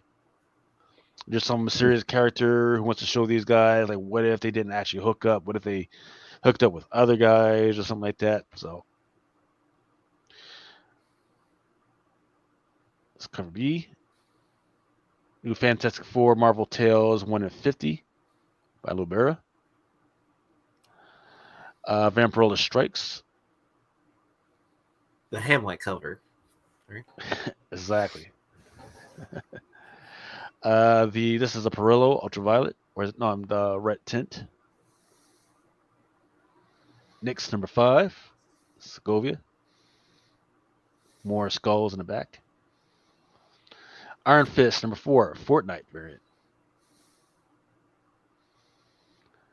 New Fantastic Four number 1. Fortnite. Twig number 2. Scotty Young. And this one is the black and white version. Is it 1 in 50 again? Let's see. This one is a 1 in 100. Oh, wow. At $3.99 a pop. 1 in 100. Red Room. Trigger warnings number 4, cover B. More Red Room. This one is a Frank Miller homage. Punisher, a second print by Saiz. Didn't they just change the background on that one? Yeah, exactly. That's all they did.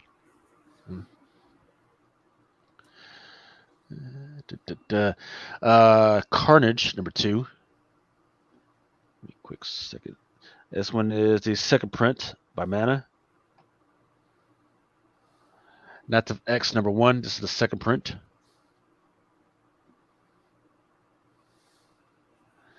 Doctor Who Origins number 1. FOC, the Mayo, black and white version. Grimm number 2. Let's see. That's Boom, right? Is the FOC reveal Stephanie Hans. Nice. And that is all I've got for the FOC. Talk some on yourselves while I get ready to bring up the new release and then get us on out of here. All right, How's it so here's going, one for Press? you. The what if Miles covers, like the stories they're telling. Do you guys think there's legs to that stuff long term? Any of it, or is it just a lottery ticket? It all depends on how the Spider-Verse 2 goes.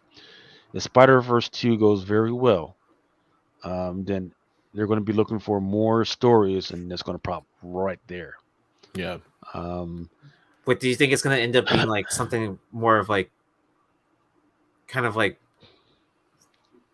you know, where it's like a buy now and then, or I'm not saying to buy it right now, but it's like a buy or whatever, and then Or hold it wait for- till people.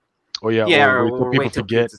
yeah, and then it's gonna, you know, be source material like 5 years from now or something like that. Yeah. I could see it being something more like that, more than If like, Yeah, if it's the if it's like a media 1 in effect. 10, if it's a 1 in 10, then just and people are going crazy. Just so, for instance, I go back to there's a Iron Man number 12 cover with him, no freaking DJing and Yeah, shit. yeah, People the went Raza crazy. cover. That went, yeah, that fucking hit like $100. Now you can find that motherfucker for 10, 15, Yep. maybe 20 fucking bucks because people spend a whole bunch of money on it, and now people are like, oh shit, I need to get rid of some of this stuff because I got too many freaking copies. Mm-hmm. Also, and once again, I've told people to stay liquid, right? Is because, and the reason why you're going to start seeing a lot of random shit just popping up. Interest rates, right? Interest rates on credit cards are freaking going up. It's going to cost people a lot more to freaking buy stuff, right? And once people start, and people are going to, you're going to give a free pass right now, right? Because people don't realize how it really hits their fucking credit card rates. But when it starts hitting freaking these credit card rates and these freaking credit card limits start freaking hitting, people are going to have to start fucking pulling back. And you're going to like, oh shit, not only do I have to start pulling back, I'm going to have to start letting some of this stuff go and start selling some of this stuff to actually pay off this fucking credit card. And that's when Floods you're the gonna start. market. Yeah. So for instance, when the pandemic hit, right? People weren't working, right? So they weren't making as much money as they were. The first thing they did was they started selling some of their alternative assets, which is like cards and freaking comic books. Shit, just random shit. Freaking think about the Moon Girl #1 Devil Dinosaur. I always go back to that one. The Von Eaton, which is a 1 in 50, I believe. 25. Is it a 1 in 25? It might be a 1 in 25, right? I grabbed a couple of those for $30. And now look where it's at now. 9/8 are like $1,000, $2,000, right? So once again, when a panic starts hitting, always, I know what everybody wants, right? You want to know, you want what you want, but start thinking about those characters. For instance, those minority characters. Those are always the first ones to go, right? Because it's not really, it's it's new, it's cool, but it's not near and dear to your heart because it doesn't represent you. So I can let Moon Girl go. Oh, I might be. In fact, Miles Morales, that was another one that was freaking getting let go at some point.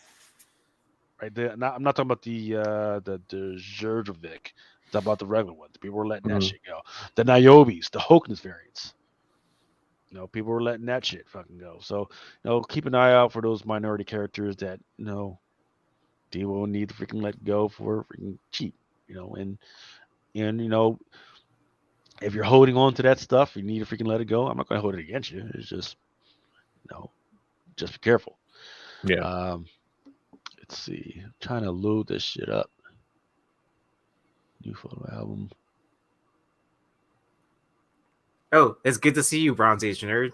Yeah, I don't think you got a proper introduction. So welcome to Drunken Chat, even though you've been on for like an hour or so. Yeah. Nobody introduced Bronze Age nerd. No, he just kind of showed up and then no one said anything. So yeah, we were all busy when I jumped in, so it's all good. But long time no see. How have you been? Pretty good, man. Yeah, I just did one of my whatnot sales. Ended up, and I was like, oh shit, Drunken Chat's going. Better hop in. Been meaning to. Luckily, my parents were watching my kiddo, so I could stay up late tonight. Nice. All right. So these are the books that are releasing this week, Wednesday. What's not the 16th, but it's Wednesday the 18th, right? Starting with some DC stuff. DC Comics presents Shadow War Zone #1. This is a Rob Liefeld homage with Deadpool, and I believe that's his son. I'm surprised how much they were able to get away with it being a Marvel cover. Homage, right? To 141. Yeah. Oh shit! Fucking Rob Liefeld may need to freaking play around with DC right now. I mean, Batman 118 was a Spider-Man 1 homage not that long ago. Oh yeah, that's true. Yeah. Here's Batman 118 is going to be a weird book because Lunar is offering all types of discounts. Like, hey, you got to buy more Batman 118s. Get this other book. I forget what the name of the book is. Might be Shadow War Zone 2 or something like that at a good discount. But you got to buy a whole bunch of Batman 118s. Duo, Yes, the dude is not necessarily naked, or he may be. I'm not sure what the freak is going. I've read it. I'm just not exactly sure what's going on with this book. But 2 first appearances, 2 a weird story, but it's got legs. I could definitely see this on something. Batman, the Night, number 5. Who's this? Federici. Yeah. Batman, Superman, World's Finest, number 3. This one's Apparillo. I didn't know the Batman Who Laughs is still a thing. It's not. I mean, well, who knows, man? Well, maybe in this particular, because of World's Finest is like back stories or something like that. So who knows? Catwoman, number 43. The Call, man, freaking. This one's gonna be tough. Catwoman, number 43, also has a Frizzen. Yeah, I mean these Catwoman books have been like hitting it hard because like what they've been doing, like the rotation of the Call covers, Suzamika and Frizzen, right? And then rotating who's doing the incentive, if I'm not mistaken, right? Or something like that. Yeah, I mean, look, they've been putting a lot of good artists on these Catwoman stories and a lot of good writers. There's a good story, a lot of good cover artists, a lot of good interior stuff.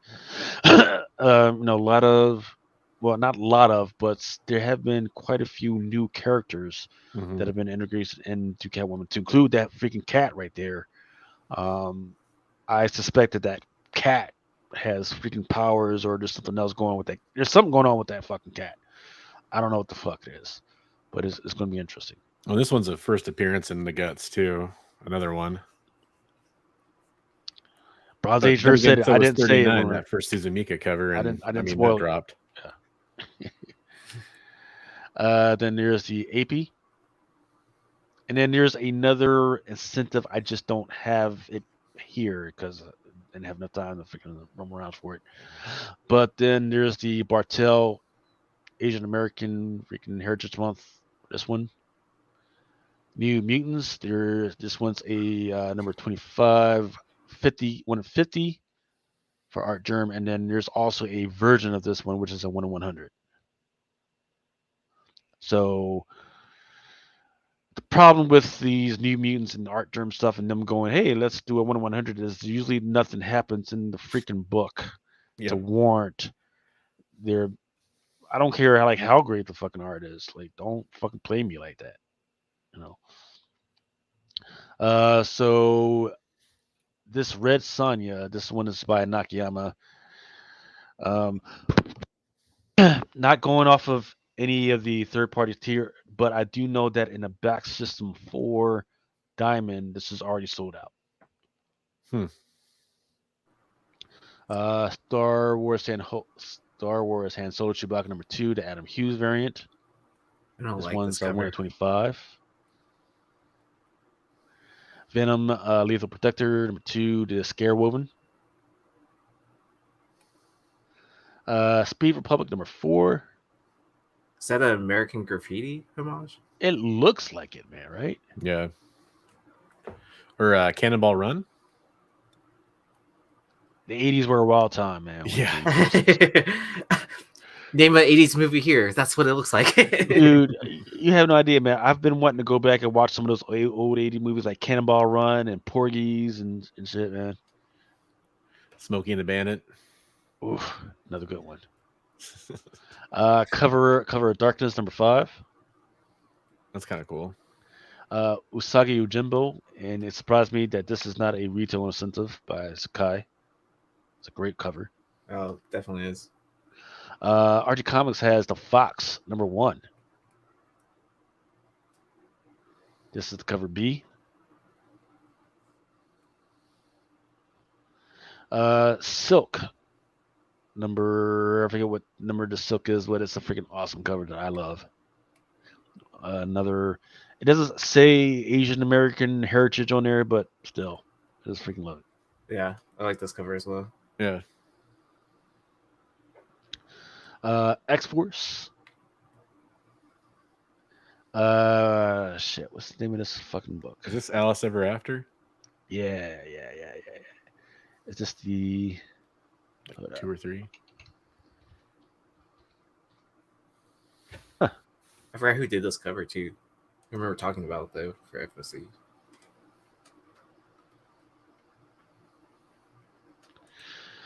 See, that's what I get for pulling shit without the trade dresses.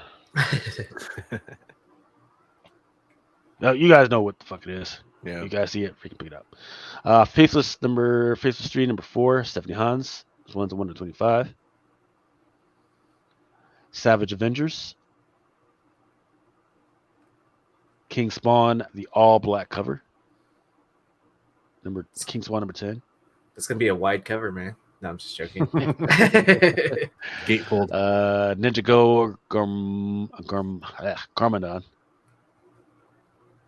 And all I know is it may not be in this one, or may not even be in Ninja Go, but I'm just saying keep an eye out on these Skybound books because they've been telling me is that there's supposed to be some secret variants coming out this year. They just wouldn't tell me which book it was. Good secret. Slumber number 3. Another great cover. Yeah. Those are pretty cool stories too. Like from just the concept of it, right? Right. She gets hired to go into people's dreams or their nightmares. And, well, she goes into their dreams and there's this nightmare that's inside the dream. And her job is to go in and kill that nightmare so that person can sleep. Cool. Marvel Voices. Is that White Fox? No, Luda Snow. There's a version for that as well, right? Where's the incentive or something like that? Marvel. Or maybe it's just like prelim art or Marvel something. Voices Pride. This freaking diamond freaking joint has fucking got me all jacked up. All right, let's keep it going because Thor number 25. This one's a J. Scott Campbell, 1-200. Refresh this shit because this shit don't make no damn sense. My favorite toy that's coming out. The Tapatio Man. That's a truck. It's cool. It's got a bottle holder built into it. Yes. I ordered myself one. Remo said he liked it, but he didn't let me know whether he ordered one. So, but I think it's still orderable. King Spawn, the black and white cover. Here we go. Alice Ever After number 2, the cover E. And this one's the FOC reveal.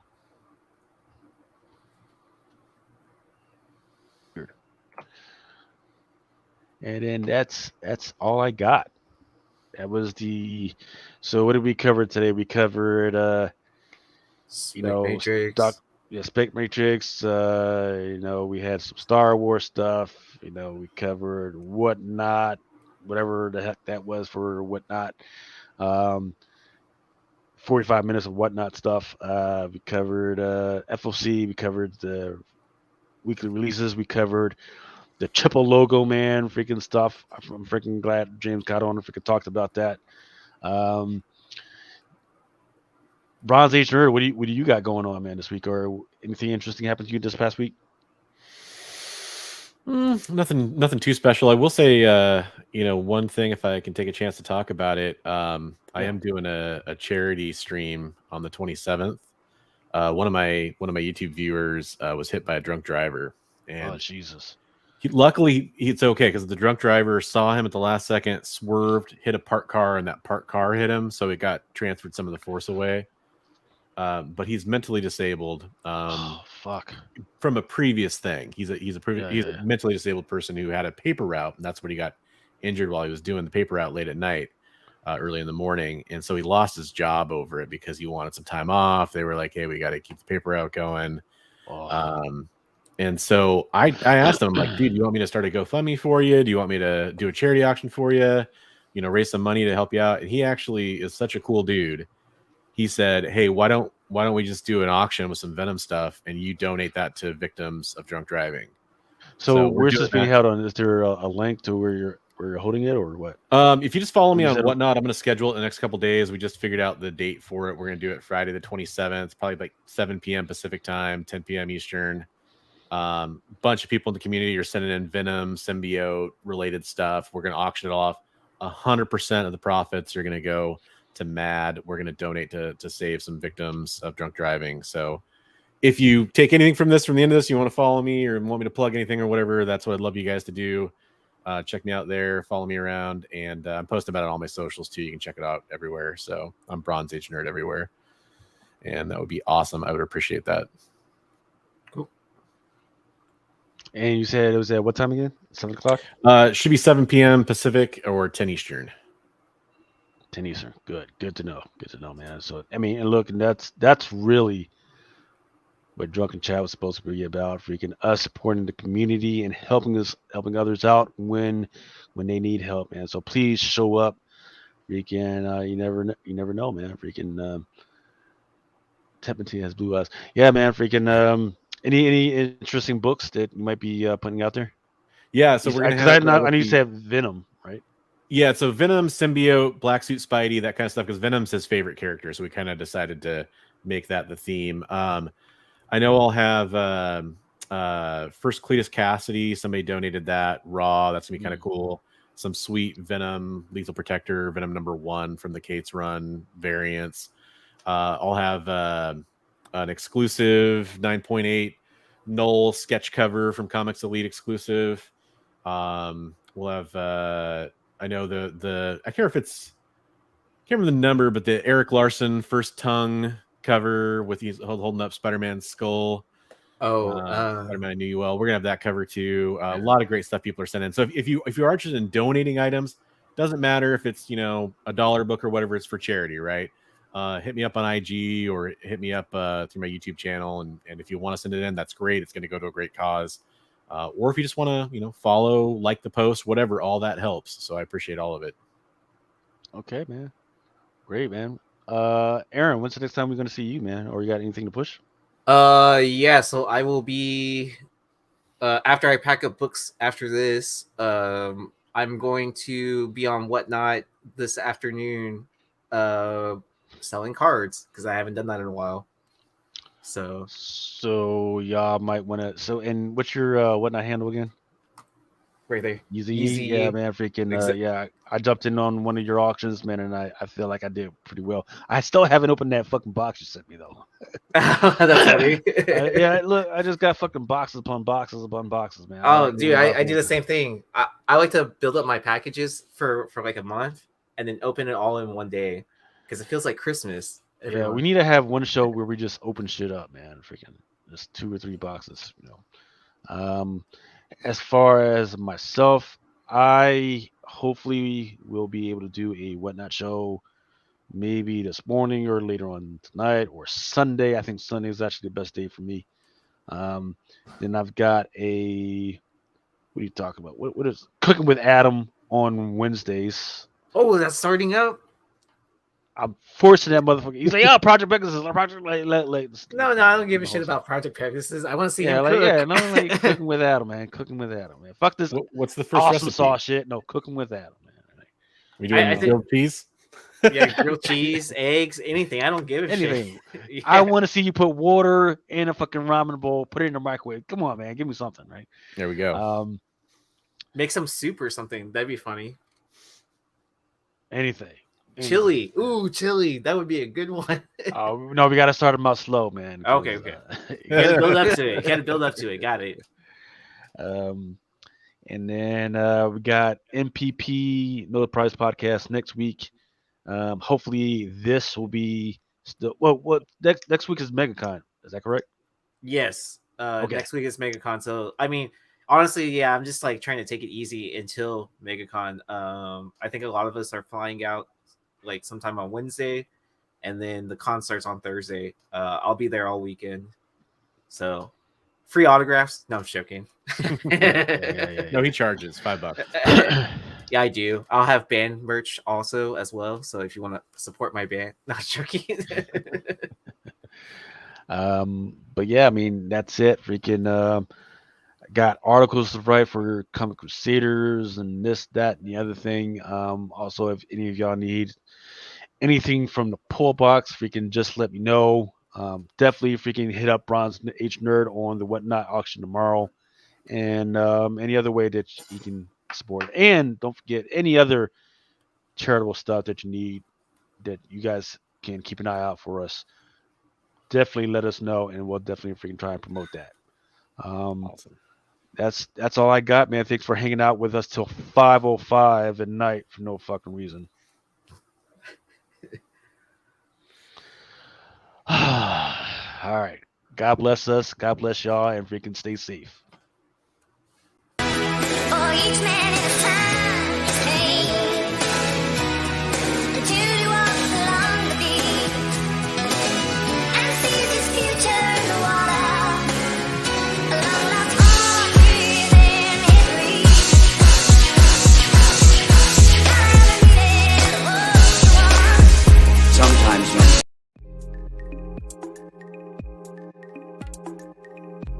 Thank you. We hope you've enjoyed this Comic Crusaders production.